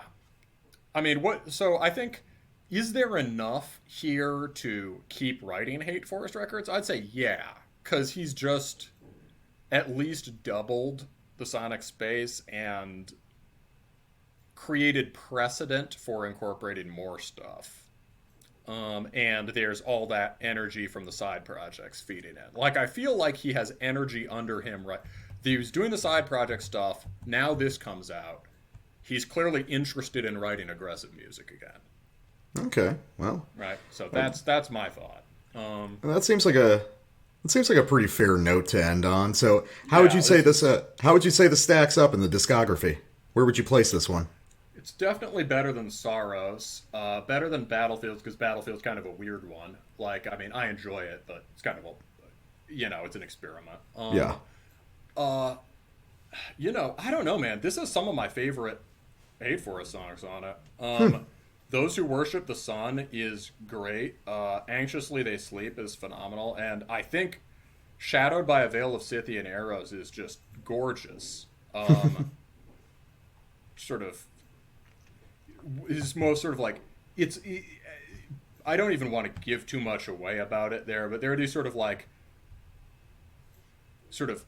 you know, usually you don't think of storming black metal as major key. Yeah. But there's this sort of like crashing Slavonic dances quality to it at the end. And real intensity. An intensity that's throughout this album, but really there, that you just didn't hear on the earlier, more restrained, distant stuff. I think he's sort of... I think I like hearing the guitar playing the way you do on this record. Mm-hmm. And the tiny variations in timing and inflection and things like that, that you couldn't on the earlier record. I like hearing the vocals up front distinctively. Mm-hmm. Yeah, it'll take time to tell. I mean, I might like, it's certain. I might listen to this more than the old stuff. We'll see. You know, I up till now I've been listening to a lot of the demo stuff lately, as I've told you, the compilations, because it's louder. Yeah, and this is pretty loud, so I like that. But yeah, it's loud, so I like that. Yes. All right, so what have we got for an interlude track? Well, I was thinking of warming us up for the second half. We've got some banging melodic black metal, some melodic black metal from Chile, right? Mm-hmm. Or black metal-ish stuff, and some sort of epic dark chivalric German black metal. So here is also some epic dark chivalric German black metal. This is that Totenwache band I talked about at the beginning of the show. Really good German band on the ascent. Here's the second track off their EP, Kriegswesen, and it is called Aufklärung. Aufklärung. All right, so let's give that a listen, and we'll be back with the back half of our show.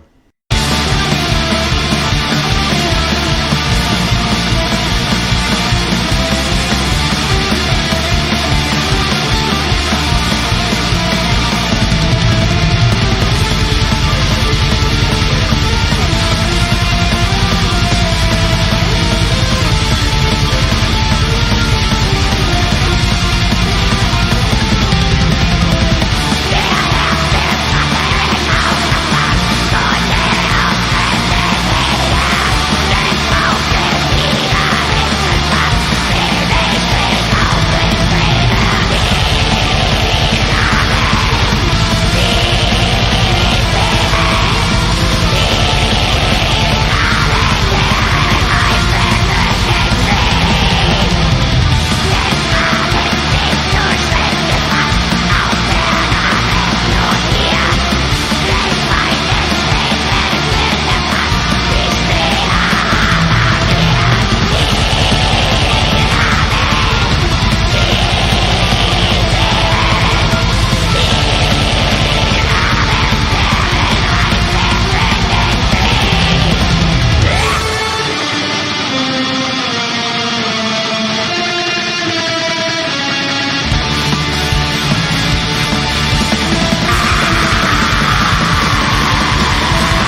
it, and now we're back with Montuln's Arquetipo on Australis Records.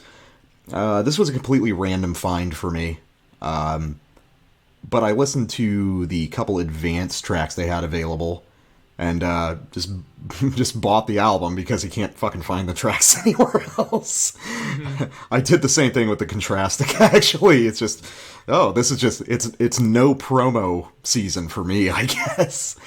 So Montuln plays, I guess you could kind of call it melodic black metal, but there's a lot of melodeath in there too. And it's kind of like a full spectrum modern extreme metal record in a way, I think. Yeah, I don't think you could really call it black metal because the spirit is just so different. Mm-hmm. You know, it's much more polished, and it's, you know, very musically proficient. It's got all these kind of jammy parts. This is very, like I said in the notes, it's very sort of well, it's like, this is very long hair music. You Definitely, know, there's yeah. Very capital M sense of metal, and metal as a kind of hard rock. This is definitely for metalheads. In a way, Yeah. a lot of the stuff that we cover isn't necessarily. And it's strongly influenced. Yeah, I think I was going to say is like, this record is clearly influenced a lot by modern metalcore and hardcore and stuff, or just like, you know, hard to say exactly what, but it's in the water here. I could see these guys kind of growing up on like New England metalcore, and then as they get older, they got more into death and black metal as their main thing, but they never shook off the influence from that stuff. There are a couple like little breakdown moments, although I don't think anything that should, you know, I mean, nothing that's a problem for me or the death metal guy. You know, if anything, that's cool and interesting to hear. But yeah, it's kind of like, it reminds me kind of those French post-black bands on Les Acteurs de l'Ombre, Lodlo, the label. Yeah. But where those are very sort of hardcore scene guys doing kind of black metal scene, this stuff is all very like, you know, more long hair metal guy even than most black metal. These guys they're basically making something like melodic black metal, and they probably listen to Lamb of God in their cars a lot. And like, you know, like probably, I'm sure that they could think of a better example than I could, but like Santana, like a thing that's fascinating about, the thing that's really cool about this, I'll get into it later with my sample, but there's a lot of Latin music in this, I think, which is kind of unusual for in a metal context at all.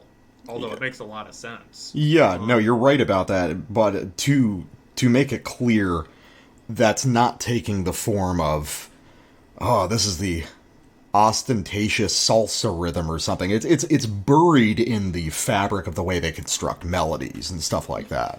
Yeah, no, sure. I was gonna say that, so I'll just say it now. It's like, you know, yeah, you can hear almost like a flamenco feel or like a ballad feel to some of this, you know, Spanish language ballad kind of vibe. But these music has been loaded by pop music and pop culture with all these dumb signifiers like, ooh, spicy, sensual Latin music, right? And that doesn't, you know, I'm sure, you know, that just doesn't speak to the breadth of the music. Oh yeah, I mean, well, Latin music in general has this incredibly rich cultural tradition and an incredible amount of variation, but all that we're really exposed to it, you know, in the US and Western Europe is going to be pop music and hip hop, which obviously isn't a tenth of what's out there as far as the folk traditions. Yeah, exactly. So there's like, you know, so it's like, how do you bring that into metal without accidentally triggering the those associations? And I think this band does a really good, interesting job of it. Yeah. You know, yeah, this is, yeah, I'd say, you know, so I can be a stickler about what is and isn't black metal, but I think this is a really good, unique record. Yeah, I ended up liking this one a lot, and kind of an aside, but kind of related. The only reason I found this is because it happened to pop up on like upcoming releases on Metal Archives. And, I was scanning through just because these last couple weeks have been kind of rough for, like, finding stuff that I really wanted to cover that I thought was super interesting and worth my time. There's no way that I would have found this without that kind of accident. Because there is this consistent problem in the South American metal scene of being able to get this music to North America and Europe, and English-speaking audiences in general. Outside of like Brazil and Colombia, which have these kind of direct pipelines to America and Europe, or outside of certain sort of specialized scenes, like, Nuclear War Now or Hell's Headbangers will pick up on a lot of Cogumelo-style stuff out of Brazil, and a lot of the Colombian brutal death bands have a direct line to American and European brutal death labels. But there's always been this real problem of promotion for these bands in the English-speaking world. Do you think it's just like... Do you think it's language or just the scene logistics of it or something? I think it's a little of both. I think on one hand, there is a language barrier issue, which I find interesting in like the current day and age. It doesn't feel like a lot of the South American labels are really tapped into the sort of promotional mechanisms that the rest of us, like in America and Europe, are working with.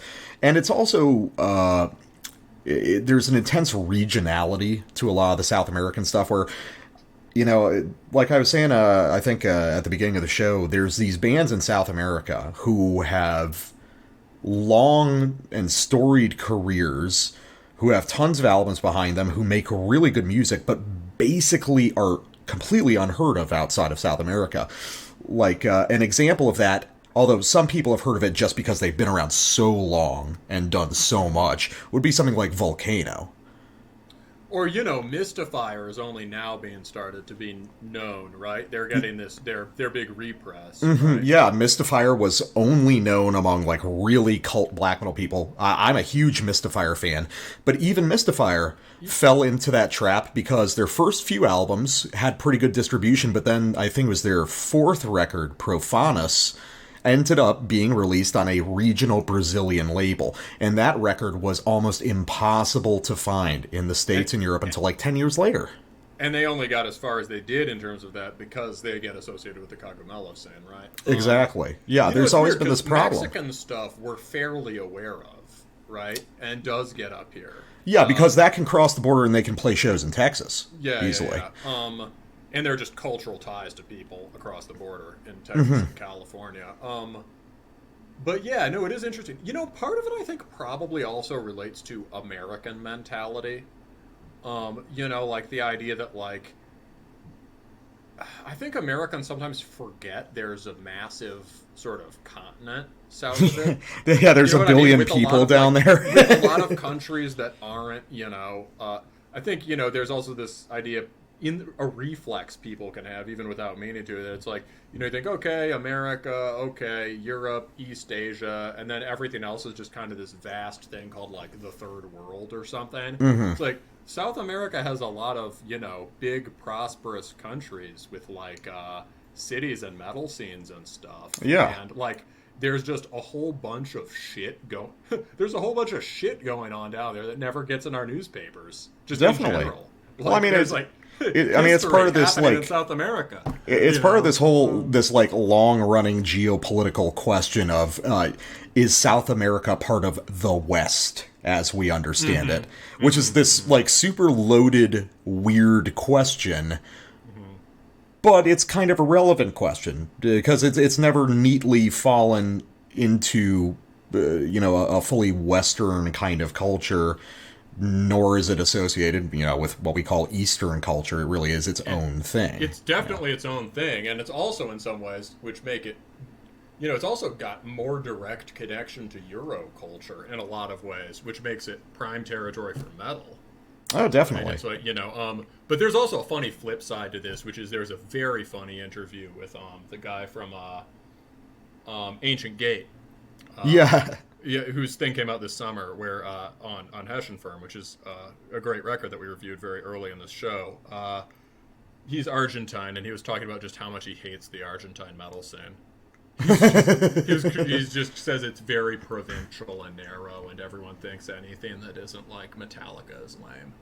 Oh yeah, and it's funny because Argentina has one of the biggest metal scenes in South America. I would say it's basically Brazil, Colombia, and Argentina are the biggest, with lots of other bands scattered between all the other countries. But anyway, enough of a lesson in extreme metal geopolitics. Let's just play a sample real quick.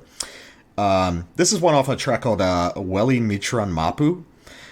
And what you're going to hear here is, I think, a lot of the more black metal type of stuff on this record is sort of Franco-Finnish, but you're also going to hear the big dose of Gothenburg Melodeath, as well as just this touch of kind of traditional heavy metal pacing and rhythm, which I think is one of the defining characteristics of this record. So I'll say up front, this is a very sort of mainstream record in a way compared to what we cover, just in kind of the very polished production and these sort of straightforward, immediate melodies. But there's also depth to it. It doesn't, yeah, there's depth, and it doesn't really sound like anything else. And you know what? It's like the mainstream bands right now are very preoccupied with trying not to sound mainstream.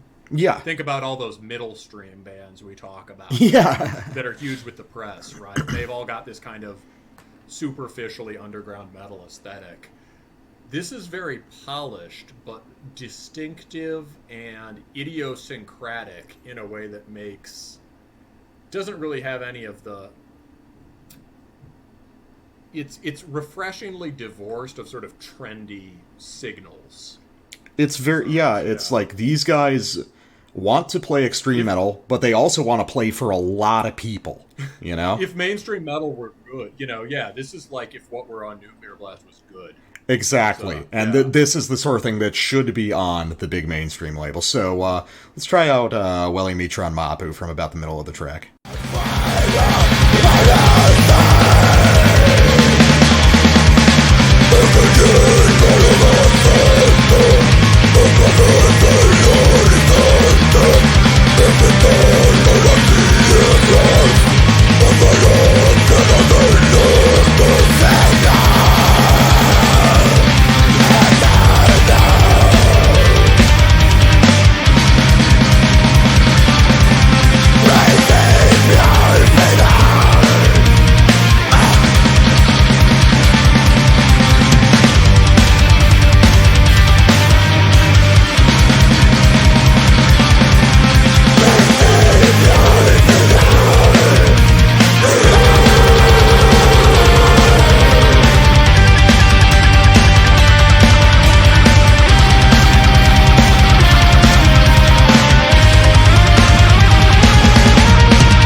So I'd say the bulk of the melodic stuff there is kind of French-inspired. Do you agree with that? Yeah, kind of generally. This general idea.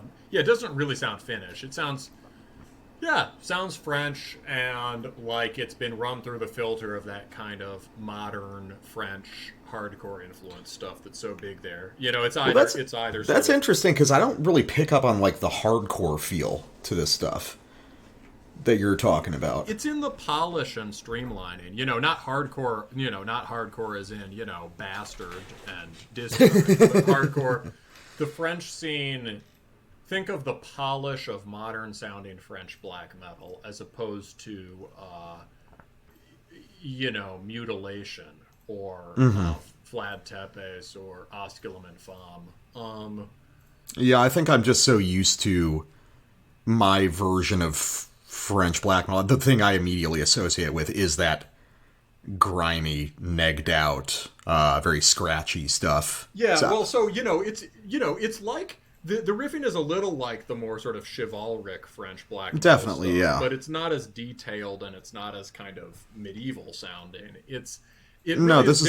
This is the heavy metal version of that, Yeah, for sure. I think there's basically it's coming out of this generally French melodic tradition. I agree, and maybe, but with this polished idea from it that, although we don't associate polish with hardcore, comes from modern hardcore. Yeah.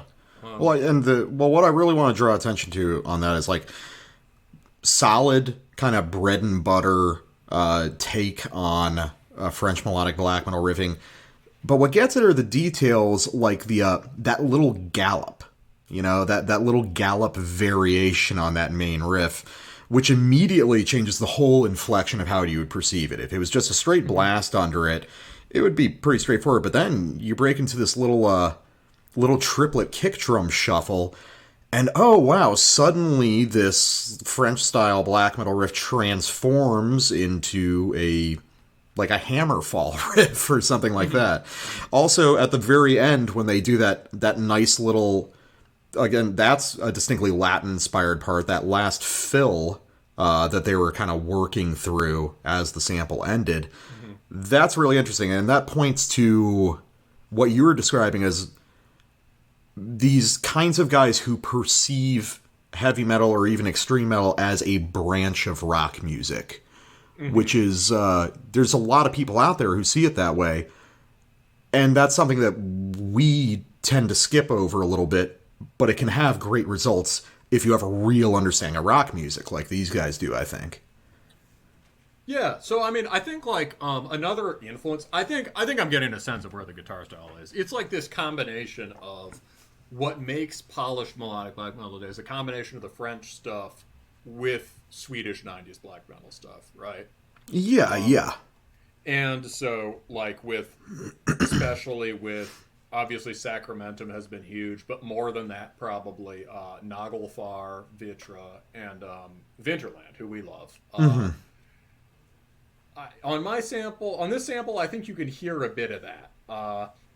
And come up with some interesting comparisons after that. But yeah, this will give you a sense of maybe a little bit of the more deathy side of the riffing. Okay, let's do it. This is from Renacer, or Renacer. Probably a soft C. Fair enough, yeah. All right, let's do it.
Those are really cool riffs, and I'm starting to get what you mean now by the kind of like French post-black thing. Mm-hmm. But it's like, but to perceive it that way, I have to listen to the guitars in like strict isolation, because the context of everything around it makes it so much more heavy metal in that like intrinsic way than any of those kinds of bands are. Yeah, and you could hear maybe more of the Swedish thing where that big lead guitar opens up, right? Oh, yeah, that was cool. That was single-string trem thing. And that is very Vinterland, because it reminds me a lot of that Black Horizon Ancient Belial record we covered a few weeks ago. That's the kind of thing he would do, with that little soft palm mute under it. Mm-hmm. Yeah, and also, any of those Swedish bands. And it's like, you've said later in your notes, and I think this is right, that the riffing, a lot of the riffing is more sort of tense than would, that's a word I use a lot for riffs, right? But the chord choices and the shapes of the melodies are more sort of high tension and a little more, they're not just pure release. Yeah. Right? There's a little more darkness and, it's hard to exactly put your finger on what it is. But no, I understand what you mean. Because there's a version of this record where it would be totally like NutraSweet. And it wouldn't have... And because I think that's an important thing, because with the kind of polish and the musicianship at work on this record, it's because it's got a very nice kind of clean production job and very smooth musicianship. It's very professional package. Without that edge of darkness and gloom to the melodic ideas, it would be unpalatable. It would just be like whatever. But the melodies have a bit of a gothic quality to them, as it, like they do. Yeah, I can see that. I was thinking of there's a kind of unique Finnish melodeath band called Wolfheart that this reminded me of. And also just generally that kind of more sort of intersection of Gothic and Funeral Doom stuff. That big, da da da da da da da da. Well, it's funny you say Wolfheart, because you could actually compare some of the ideas on this a little bit to Moonspell's Wolfheart. Their very first record, which is much more of an extreme metal record than they would go to afterwards with Irreligious. Yeah, so, interesting. Also, later in the song, there's just some really cool dynamic stuff. They do this kind of, probably their most black metal sounding thing, kind of just really aggro triplet blasts. Mm-hmm. Sounds kind of barbarian. And, like lots of sort of guitar heroics all over this record, right? Yeah, there's a ton of, like, very talented lead work. Yeah. And it's, like, it's flashy enough to have like real personality. I like the attitude it gives this music. Like, they know they can play and they want to show it off, but it never becomes overbearing. It never feels like it's overstaying its welcome, or they're stretching out songs to get a sick solo in or anything like that. Yeah, it's I think like some of the solo stuff is too much for me. It's just too flowery. I got you. Rock, but I think that's it. Like we talked about, I'm more of the metalhead in a certain kind of stereotypical sense of you, so I can get into that. Yeah, you used to have really long hair. Yeah. I get that they're talented, and often they land. For me, a lot of those parts do land. Especially when they've got that kind of like energetic tom kind of stuff under it. I think the drums are a very important part of this band.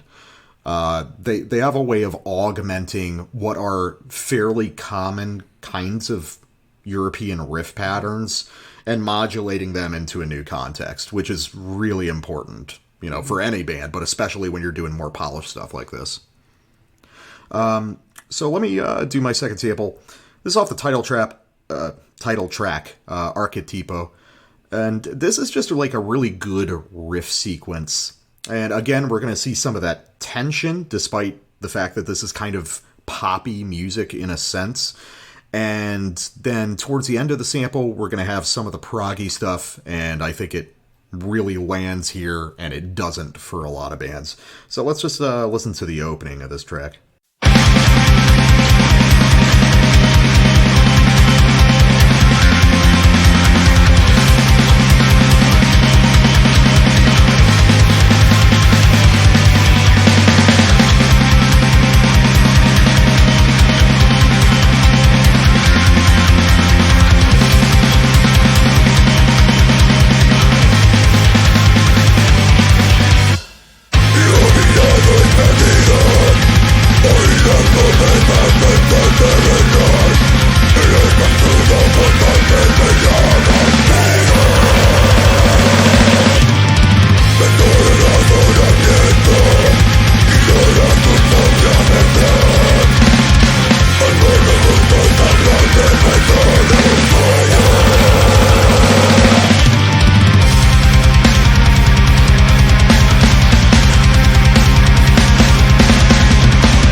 That prog turn at the end actually lands pretty hard, man. Yeah, that's pretty heavy, because it comes in like a breakdown, and then it moves up a couple steps like in this weird proggy way. And at first I'm like, oh, I wanted this to be just this big kind of release, but I'm there for it, as they say. Yeah, it keeps. I like how there's a lot of. That's a real like 2 twists in a row in the music. There's a lot of head fakes across this record. Like we were talking, you get that that third tremolo riff, which breaks into that slightly proggy kind of feathered palm mute. Yeah, into the high chord. Enslaved did that a bit on like Issa, right? Yeah, that's exactly right. That's a very like Issa era Enslaved thing to do. So they're definitely arriving at the proggy tendencies through these sort of progressive extreme metal bands. And I like that that's part of the distinct style of this band, are those little turns that gesture towards a real understanding of old school prog rock. But I was also thinking, and this is going to sound kind of silly, what really sets this apart from everything? There's a version of this album without blast beats, too, that doesn't work, Sure, then it's just a kind of very melodic, but kind of inexplicably downer record. Yeah, it's the ripping quality of a lot of this music. It's this band exists in this very weird liminal space between like nuclear blast arena metal and underground extreme metal, which is not the that sort of middlebrow territory we've been talking about. It's sort of an underexplored idea. It's kind of off the charts. Yeah. Yeah, I think they need to work on that a little bit, figure out exactly what. I don't think the answer is necessarily to choose one side. Oh, we have to put out an underground metal album or a poppy one, but like... yeah, I think that what makes this band interesting is how they straddle that line, and they try to incorporate both into each other. Yeah, but I think their challenge they've set themselves is figuring out, like, what to do with that.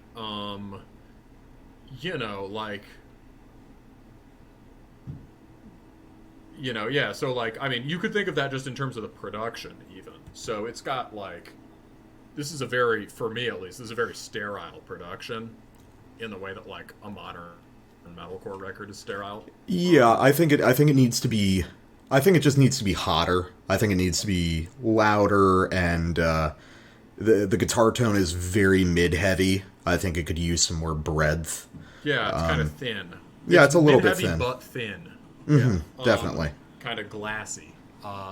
You could, and yeah, so like their question is, if you want to bring out the kind of beefy heavy metal aspect of it, then you need the chugs to hit harder. And like, yeah. You need things like that. And if you want to bring out the black metal aspects, then you need there to be more noise in those trem parts. Because otherwise there's not enough sort of internal movement to really give them the bite they need. I mean, they're still better than a ton. Like any band writing equivalent trem riffs right now, these are better. Yeah, I think something about the production. I think it feels like there's a layer of empty space around the band. It's like you got the band playing, and then you've got this sort of like stratosphere area around it where nothing's happening. Like they're in a big room with a lot of soundproofing. Yeah, that's correct, definitely.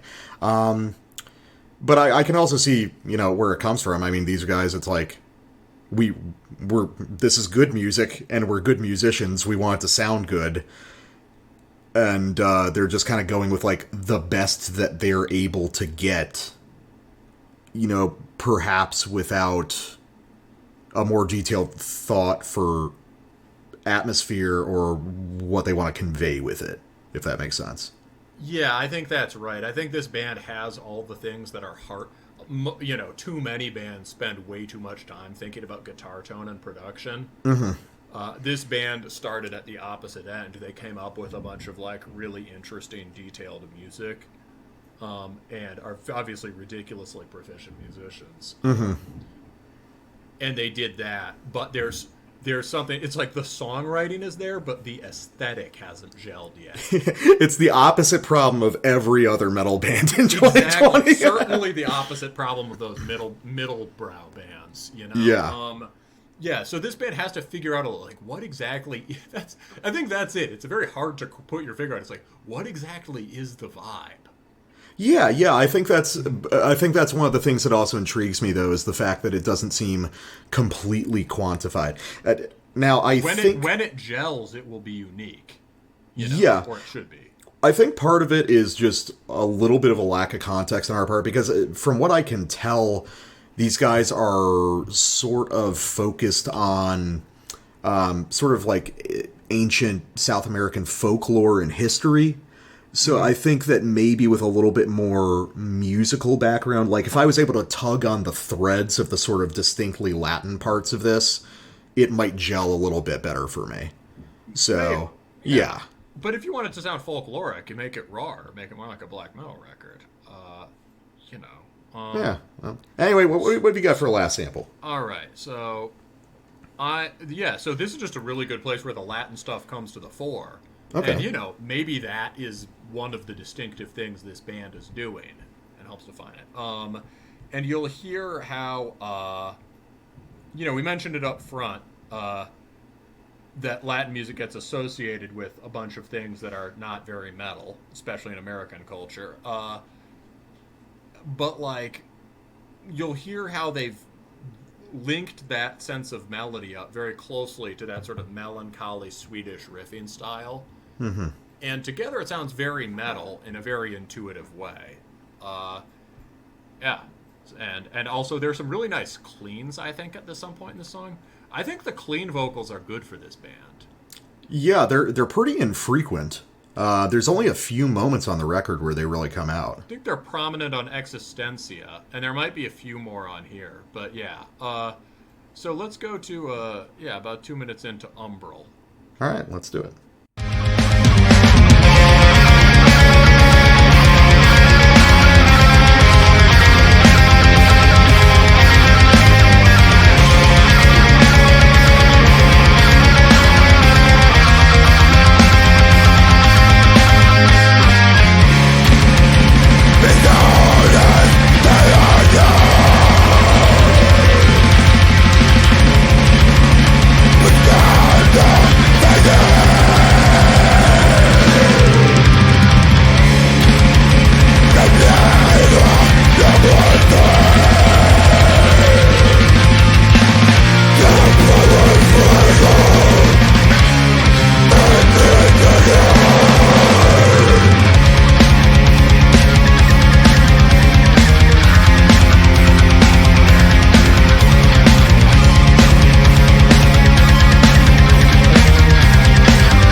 Damn, those are great sort of pop articulations of the cooler underground black metal riffing patterns, you know?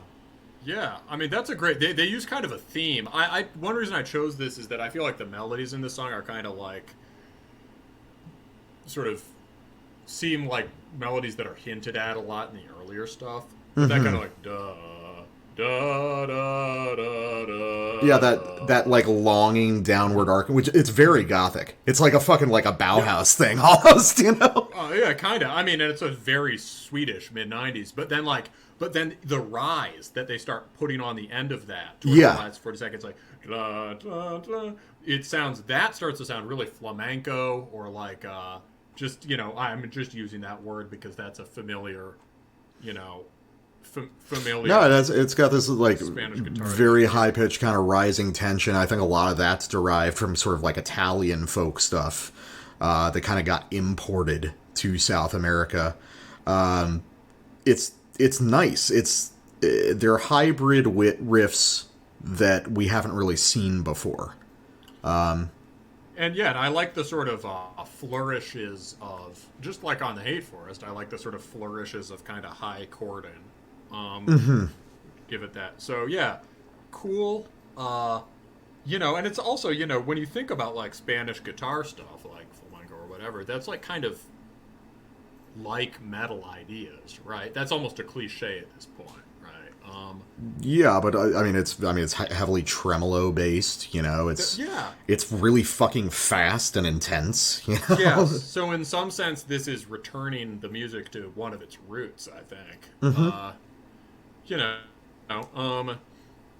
and other than that, yeah. What else? I mean, really great drumming work throughout. You can tie that to a Latin American music tradition. Really great understated bass stuff too.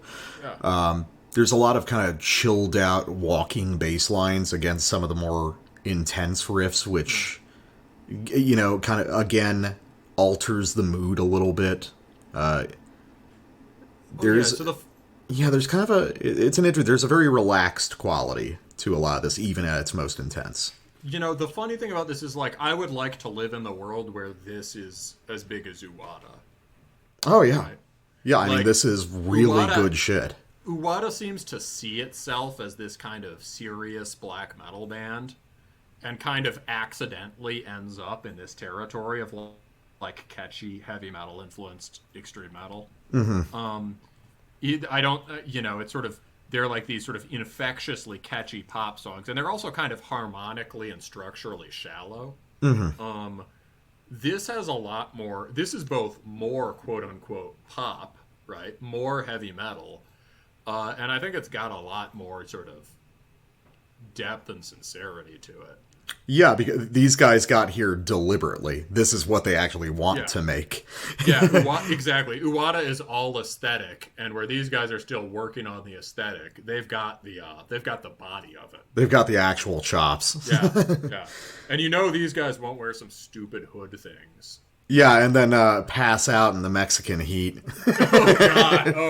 Oh, a low blow, but yeah. Hey, look. No, I think it's perfect. What is metal if not low blows? You remember that story, right? Oh, I do. Yeah, that was a popular one. And I just want to say, every fan of that band said, "Well, why didn't you just like switch into some basketball shorts and a t-shirt? I mean, we'd be okay with that." Oh, was the issue that they wanted to play in their get-ups? Yes. They played a few songs. Yeah, no, they almost passed out from heat stroke. And then everyone was just like, why didn't you just fucking... It was like 2 p.m. in Mexico. It was like 110 degrees in the summer. Right. Just fucking change. Nobody's going to be upset. It's like, we won't compromise our art. It's like, you just didn't think of it, did you? We won't compromise our... we won't compromise Miglo's aesthetic. God. All right, so really good album here, and I'm looking forward to hearing more from both Montuln and Australis Records. I'm going to be following them and seeing what other stuff, because Australis is specifically a Chilean label. All the bands are Chilean. Start trying to, look into some of these smaller South American scenes and see what's waiting out there. Because clearly there's a bunch of cool shit that's just waiting to be discovered and brought north. That's a good idea, bro. All right, so we'll take a quick break and get to our final record of the night. This is Old One Gash, and you're listening to Terminus. All right, let's round it off tonight with Burkhartsvinter's Mordbrand with one of the coolest fucking album covers of the year. Holy shit, dude. Oh yeah, let's talk about this. So, this has been the year of sort of medieval black metal overload. Yeah. Now, the general shift towards like the chivalric melodic style that you get with like Aurlach and Vehemence and I guess a big part of that would have been the video just started playing in my ears. Okay. Would be the cool thing about that is that it brought black metal back to the sort of back to a spirit of nobility that got pushed to the margins in the early 2000s when everything was like it was either hipster crap or just like super mystic Satanism. Yeah. Right? Or just like super brutal, relentless Satanism. And so that is really cool, and I think we both like a lot of bands like that. Definitely, but we're definitely reaching a saturation point where like the idea that you can put medieval stuff on the covers and have that kind of inflection suddenly makes it possible for people who don't really particularly like black metal to make music that has this sort of like just this kind of doesn't have the sort of underlined doesn't have the impulse or spirit of black metal, but just has this kind of like fantasy soundtrack feel, video soundtrack music, and it just sounds sort of glorious or whatever. Yeah, I get that. This is fucking like 90s dark fantasy art. It's so sick. This looks like a tattoo that someone over 45 would have. Yeah, I mean, it's like it is an evil knight of some kind with a cool, like, evil scythe that has a skull on it, and there's a bunch of severed heads hanging from it also. And he's on top of it, an evil horse. I don't know how Which is standing on top of an evil cliff. I don't know how to describe how the horse is evil, but it's definitely an evil horse. Would you agree? Oh, you can't see its eyes. Yeah, you can't see the horse's eyes. And That's then evil shit. There's a bunch of stakes with a bunch more severed heads, which is pretty evil. And then there's, I'm guessing, an evil church in the background. I think it might be like a church being... is it on fire? Yeah, it's eviled. Yeah. Yeah, it looks like there's some sort of like evil energy around. Like the horse, like his hoof is kicking up some evil from the cliff. It's fucking sick, dude. Yeah. Like, this is some straight, like, early 80s monster manual shit. I love it. And the band's logo is sort of remorselessly symmetrical. Yeah, and it's got a big ol' inverted cross in the middle. Yeah. So this band clearly knows what the fuck is up. And I've been keeping my eye... I haven't really listened to the music, but I've been keeping my eye on them since their last record, because on their last record, the cover was something like... Hohenkreuz is this... Yeah, on Hohenkreuz in 2018, they had the German equivalent of an angry leprechaun on the front with a gallows and a castle in the background. Oh, man, that really is an angry little gremlin boy. Yeah, no, this is... So, I just immediately, like, I didn't even check it out at the time because I was like, well, this band's obviously fucking sick. I'll come back to it at some point. And so now I'm glad that they put a new one out this year so we can cover it. What did you make of it? I like this much more than I was expecting to. Because the way you described it, like, in your initial note about it, I was kind of getting ready for, like, oh boy, it's gonna be another one of black metal guys, like, stompy, kinda jangly, kinda boring records. it's like, oh boy, I can't wait for another 80 variations on In the Shadow of the Horns. I should have known better because you're picking it and you listen to better shit than that, but I was definitely expecting something much more one note and less varied. Understood. Yeah. And, it's, I think what I wrote in the notes was autistically true German black metal. And so you may have assumed that just meant very sort of second wave or kind of moonblood German mid-tempo bash. Yeah, but there's a big melodic dynamic on this record. Mm-hmm. Yeah. And while I don't think the scope of it always necessarily lands, this is like a 6-track album, and most of these songs are hovering around the 7 to 10 minute mark. I do really like the scope of the songs.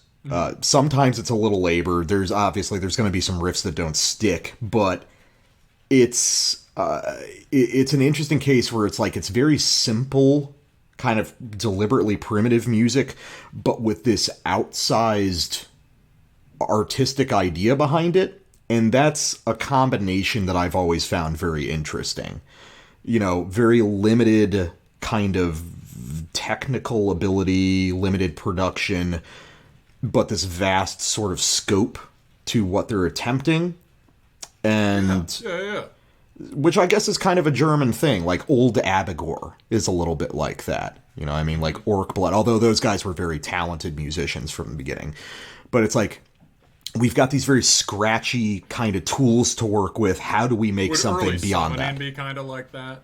Yeah, like Lugbers. Yeah, Lugbers be a little bit like that. I mean, gosh, is it fair to say Moonblood has big ideas? Well, never mind. But they have a very consistent idea.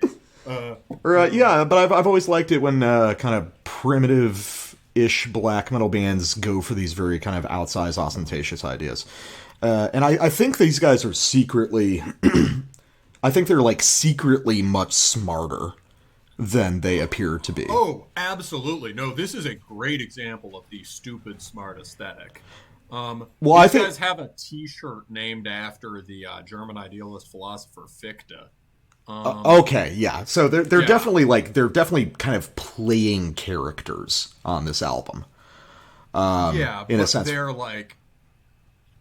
yes, it is sort of people making the considered decision to be absolutely brainless. But no, it's good. There's really interesting kind of elemental melodic ideas. I describe this as a lot of the more melodic stuff on this is sort of like the earliest Satanic War Master, but stripped back even further. Yeah, take Strength and Honor, but remove the little glimpses of guitar flash from it, or even Take. There's actually some stuff that's very similar to an ultra stripped down Take on this, and I just found that really interesting because I said in the notes something like,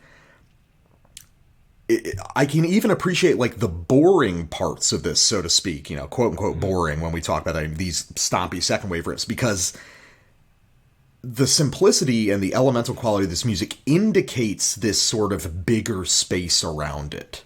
You use your imagination and kind of provide the adornments yourself, if that makes sense. Yeah, well, they're also interacting with, the bigger riffs. So those big riffs, I think the Toka thing is right.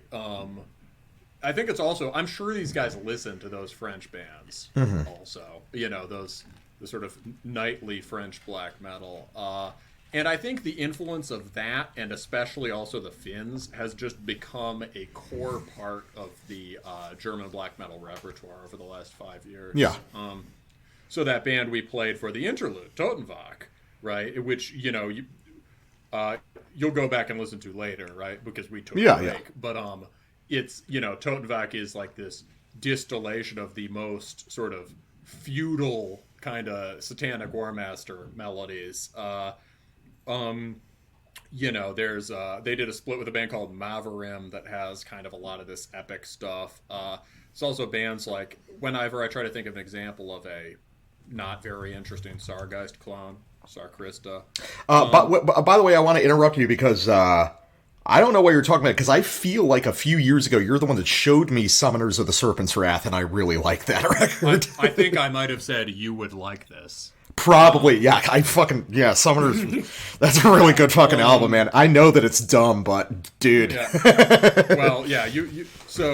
But also in Germany, as far as this more melodic style in Germany, Moonblood were actually, although we think of them as this sort of deliberately one-dimensional bulldozer stompy barbarian band. Yeah. There's actually, I went back and listened to one of those records a while ago, and they were actually doing kind of melodic blast trem riffing of that kind of the sound that became big with Finland before 2000. Mm-hmm. And there's also Odal, who have these kinds of florid German romantic kind of riffs, sometimes with major key stuff. Very much its own thing, but related. And there's some riffing ideas on the end of this record that draw on that a lot. But I suppose we should probably play some, huh? Yeah, we should. So, okay, I think I'm first up. When Satan Calls to Arms. There's all these weird idiosyncrasies all over the record. So this song starts with this like extended bass intro that's like 45 seconds long. Don't get it at all. And when I started, I was just like, what the fuck are you guys doing? But then when the song kicked in, I was like, yeah. The line in my notes is, yeah, Satan, the devil fucking rules. So let's keep that in mind as we listen to When Satan Calls to Arms.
So, boop that, boop that, boop that, boop that. So here's what while I was listening to it, because so my thing has never been these like simple stompy post second wave things, You mean like the riff at the end? Yeah, but I'm starting to find more of those I like.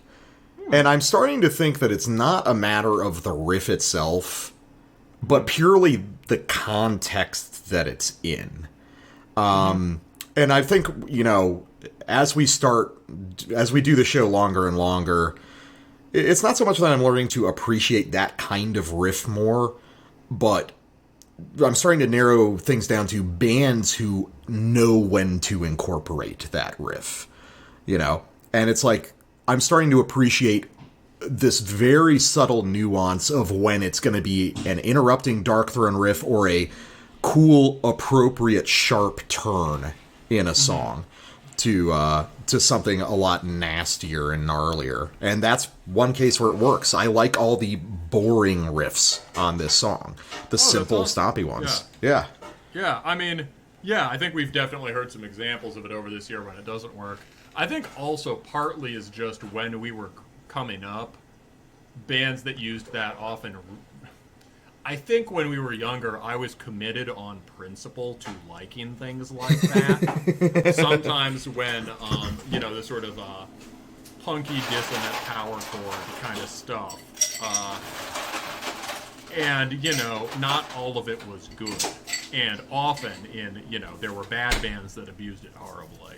And I think there was also a period where it's like using that kind of riff was like a signal. It indicated a certain kind of band that you were, and it was usually a bad sign for me. Well, there was a lot of black and roll stuff back in the day too, but this is very much a black metal riff. But let's talk about the melodic riff before that, because that's the moment that is that's the Satan rules riff. Yes, dude, Satan is cool, and he's a great friend. Like, yeah, dude, it's such a simple, big French riff, but it's so pared down, you know? It's also, well, actually, it's not... Oh, man, I think I might have had a weird galaxy brain moment. Oh, yeah? Because I was about to say, well, I mean, it's not just a French riff, it's also kind of like a take riff, and then I was like, oh, wait, all French riffs are kind of like take riffs. Yeah, oh, my God. I thought we already figured that out. Yeah. Did we? We might have talked about that, but I'm revisiting the idea of, like... I mean, I think, like, the Seigneur Voland school is different. I mean, this sort of like this Seigneur Voland kind of vampiric night thing, but like the current sort of glorious Solar Warrior French black metal stuff is very Toke influenced. Yeah. Our Lock has a Toke cover. Yeah, it makes sense. But but I really like that. I mean, there's plenty of bands biting Toke riffs, but these guys are biting Toke riffs, removing all the complicated shit Host does on guitar, bringing it into this very like, taking it from knight down to peasant, you know, reducing the sort of sprawl of those riffs into these very elemental versions of them. Which is a really fascinating idea. I still hear it as very knightly.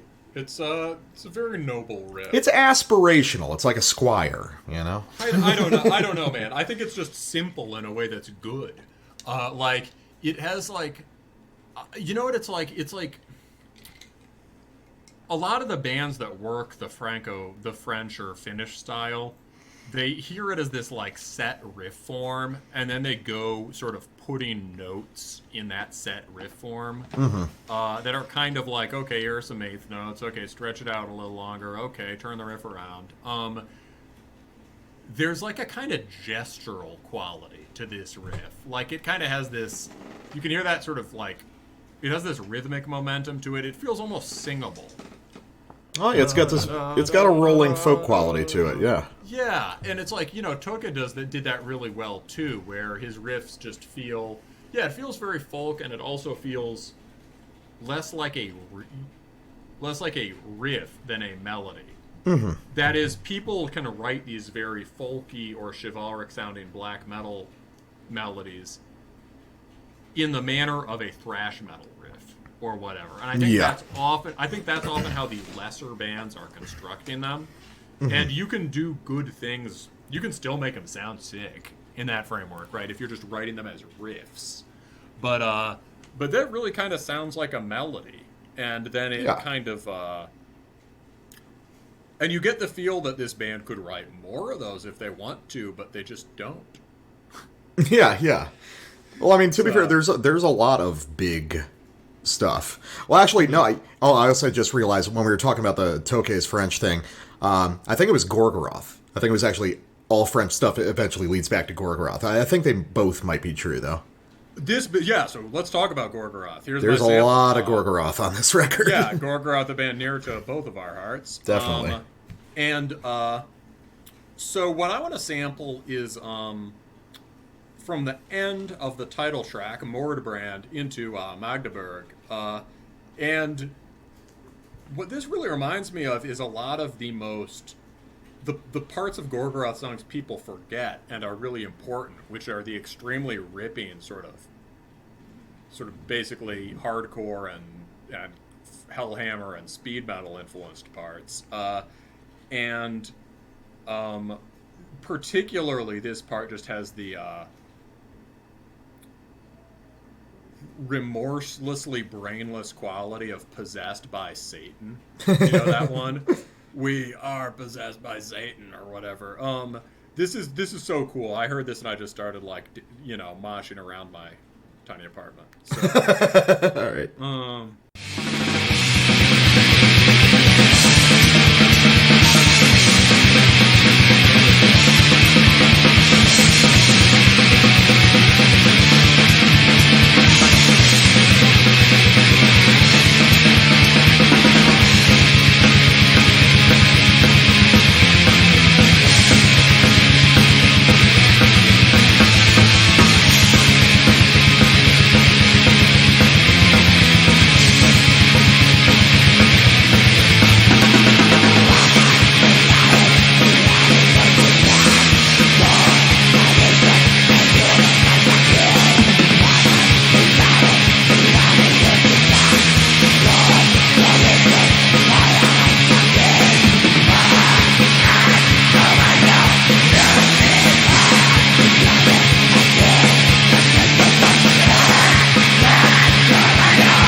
go. Oh, jeez. Open with a dumb Motorhead riff.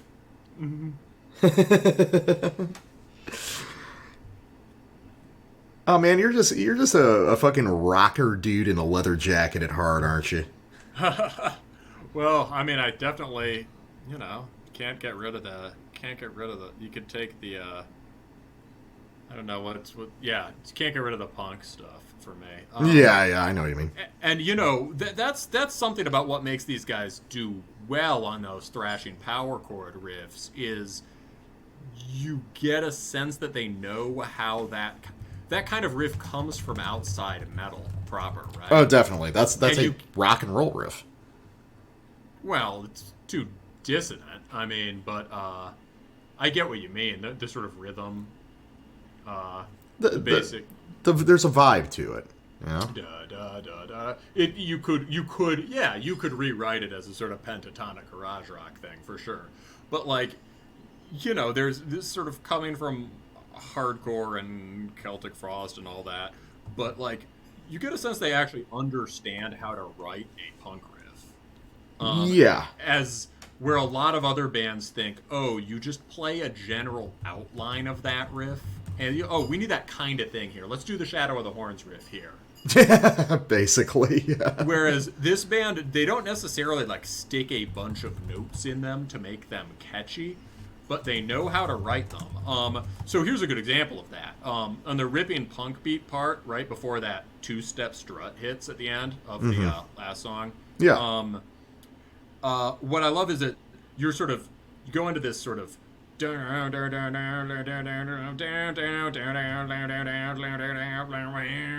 and when the first part hits, you think, oh, this is a German black metal record. You're going to get a Conan the Barbarian full step down from the root after that. So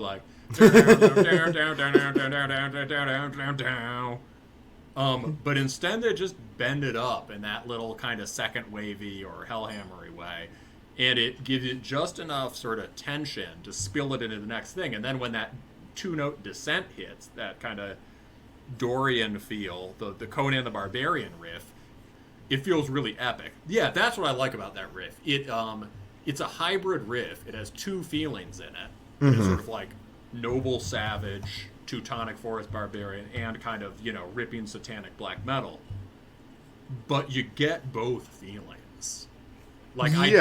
I didn't feel that the epic quality of the beginning was compromised by the dissonant part at the end. It was one sort of structure. I can see that. Yeah. And also just how they throw down into that two-step. My God. And that's the other thing. It's for another band, it would be let's play the Shadow of the Horns riff. They're playing the Shadow of the Horns riff as a hardcore kind of rhythm break. I guess that gets to what I really like about this record. Now I'm sure I'll, ramble on about it more. But the extraordinarily live energy of it. You can point. Oh yeah. Well, it's interesting the way we describe it because I see it as a very kind of garage rock thing. Absolutely. Yeah. I mean, it's recorded in a garage. It's quite possible that they just selected their favorite rehearsal tracks and just put them on the record. It's yeah. And it is a good quality with the sound where this is not deliberately cult sounding. It's just raw. Mm-hmm. They just put they were hey, maybe it'd be better if we put the mic over there and maybe turn that down. Okay, let's go. Yeah. And they really play as a band, and we can point to individual riffs we like, and like you said, we can also point to individual riffs we don't like that much, because they'll just throw them out.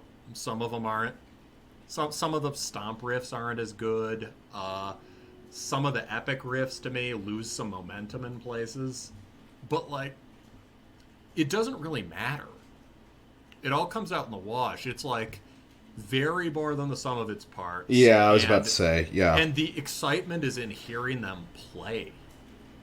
Yeah, I mean, I think that comes back to what I was saying about the scope of it, which is if the, yeah, some riffs don't land, yeah, some of this is a little labored, but these also would not be as interesting as 4-minute songs as they are as 8-minute songs, because the 8 minutes are not spent looping through the same shit over and over again.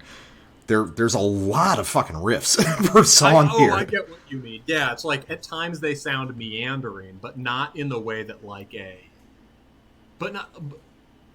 they sound meandering, but not in the way that like a top-heavy, over-ambitious song does. It's just like they stuck a lot of riffs together because they liked how they sounded.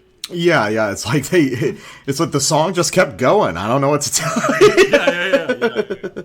And you know, even part of the intrinsic interest of the music is when you hit a little part that's not as good, is hearing how they get out of it. Yeah, I get that. Yeah. So now that you're done spurging, I got another thing, another sample off that same song, Magdeburg, and this is a weirdly complicated Bilskirnir part. It just lands super hard, and I think that it might have to do with like the bass performance on this record, which is like understated but really important to it. So let's just listen to this section off Magdeburg real quick.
That's all great.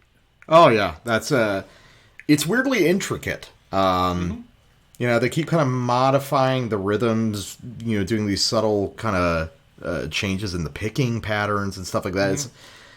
That's one of those things that points to these guys are very clearly slumming it. Like these guys are clever. Oh yeah, for sure. Yeah, there were like 6, 8 riffs in that. Like, yeah, there's a lot going on.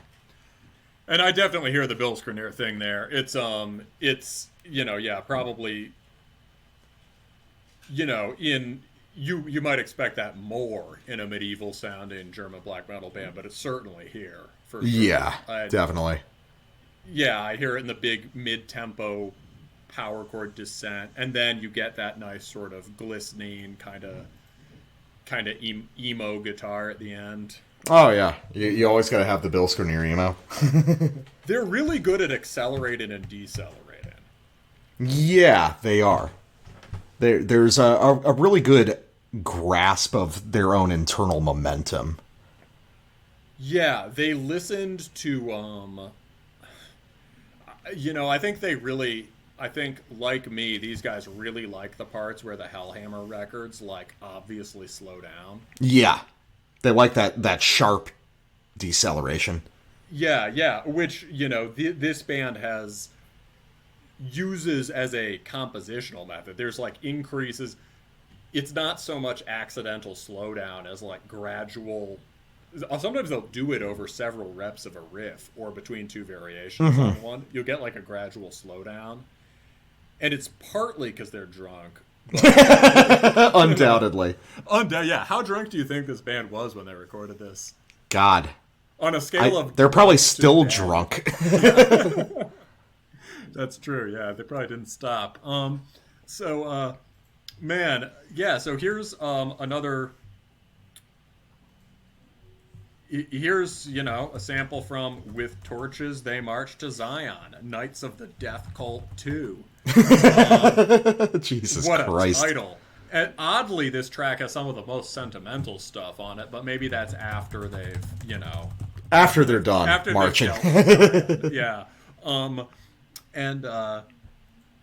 You'll get some really cool... Often they do the slowdown in the very, Gorgoroth Hellhammer parts. But here they do it on just this glorious sort of barbarian melody. Definitely. All right. Let's check it out.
Yeah, that's all the things that both of us like in black metal. that's absolutely true.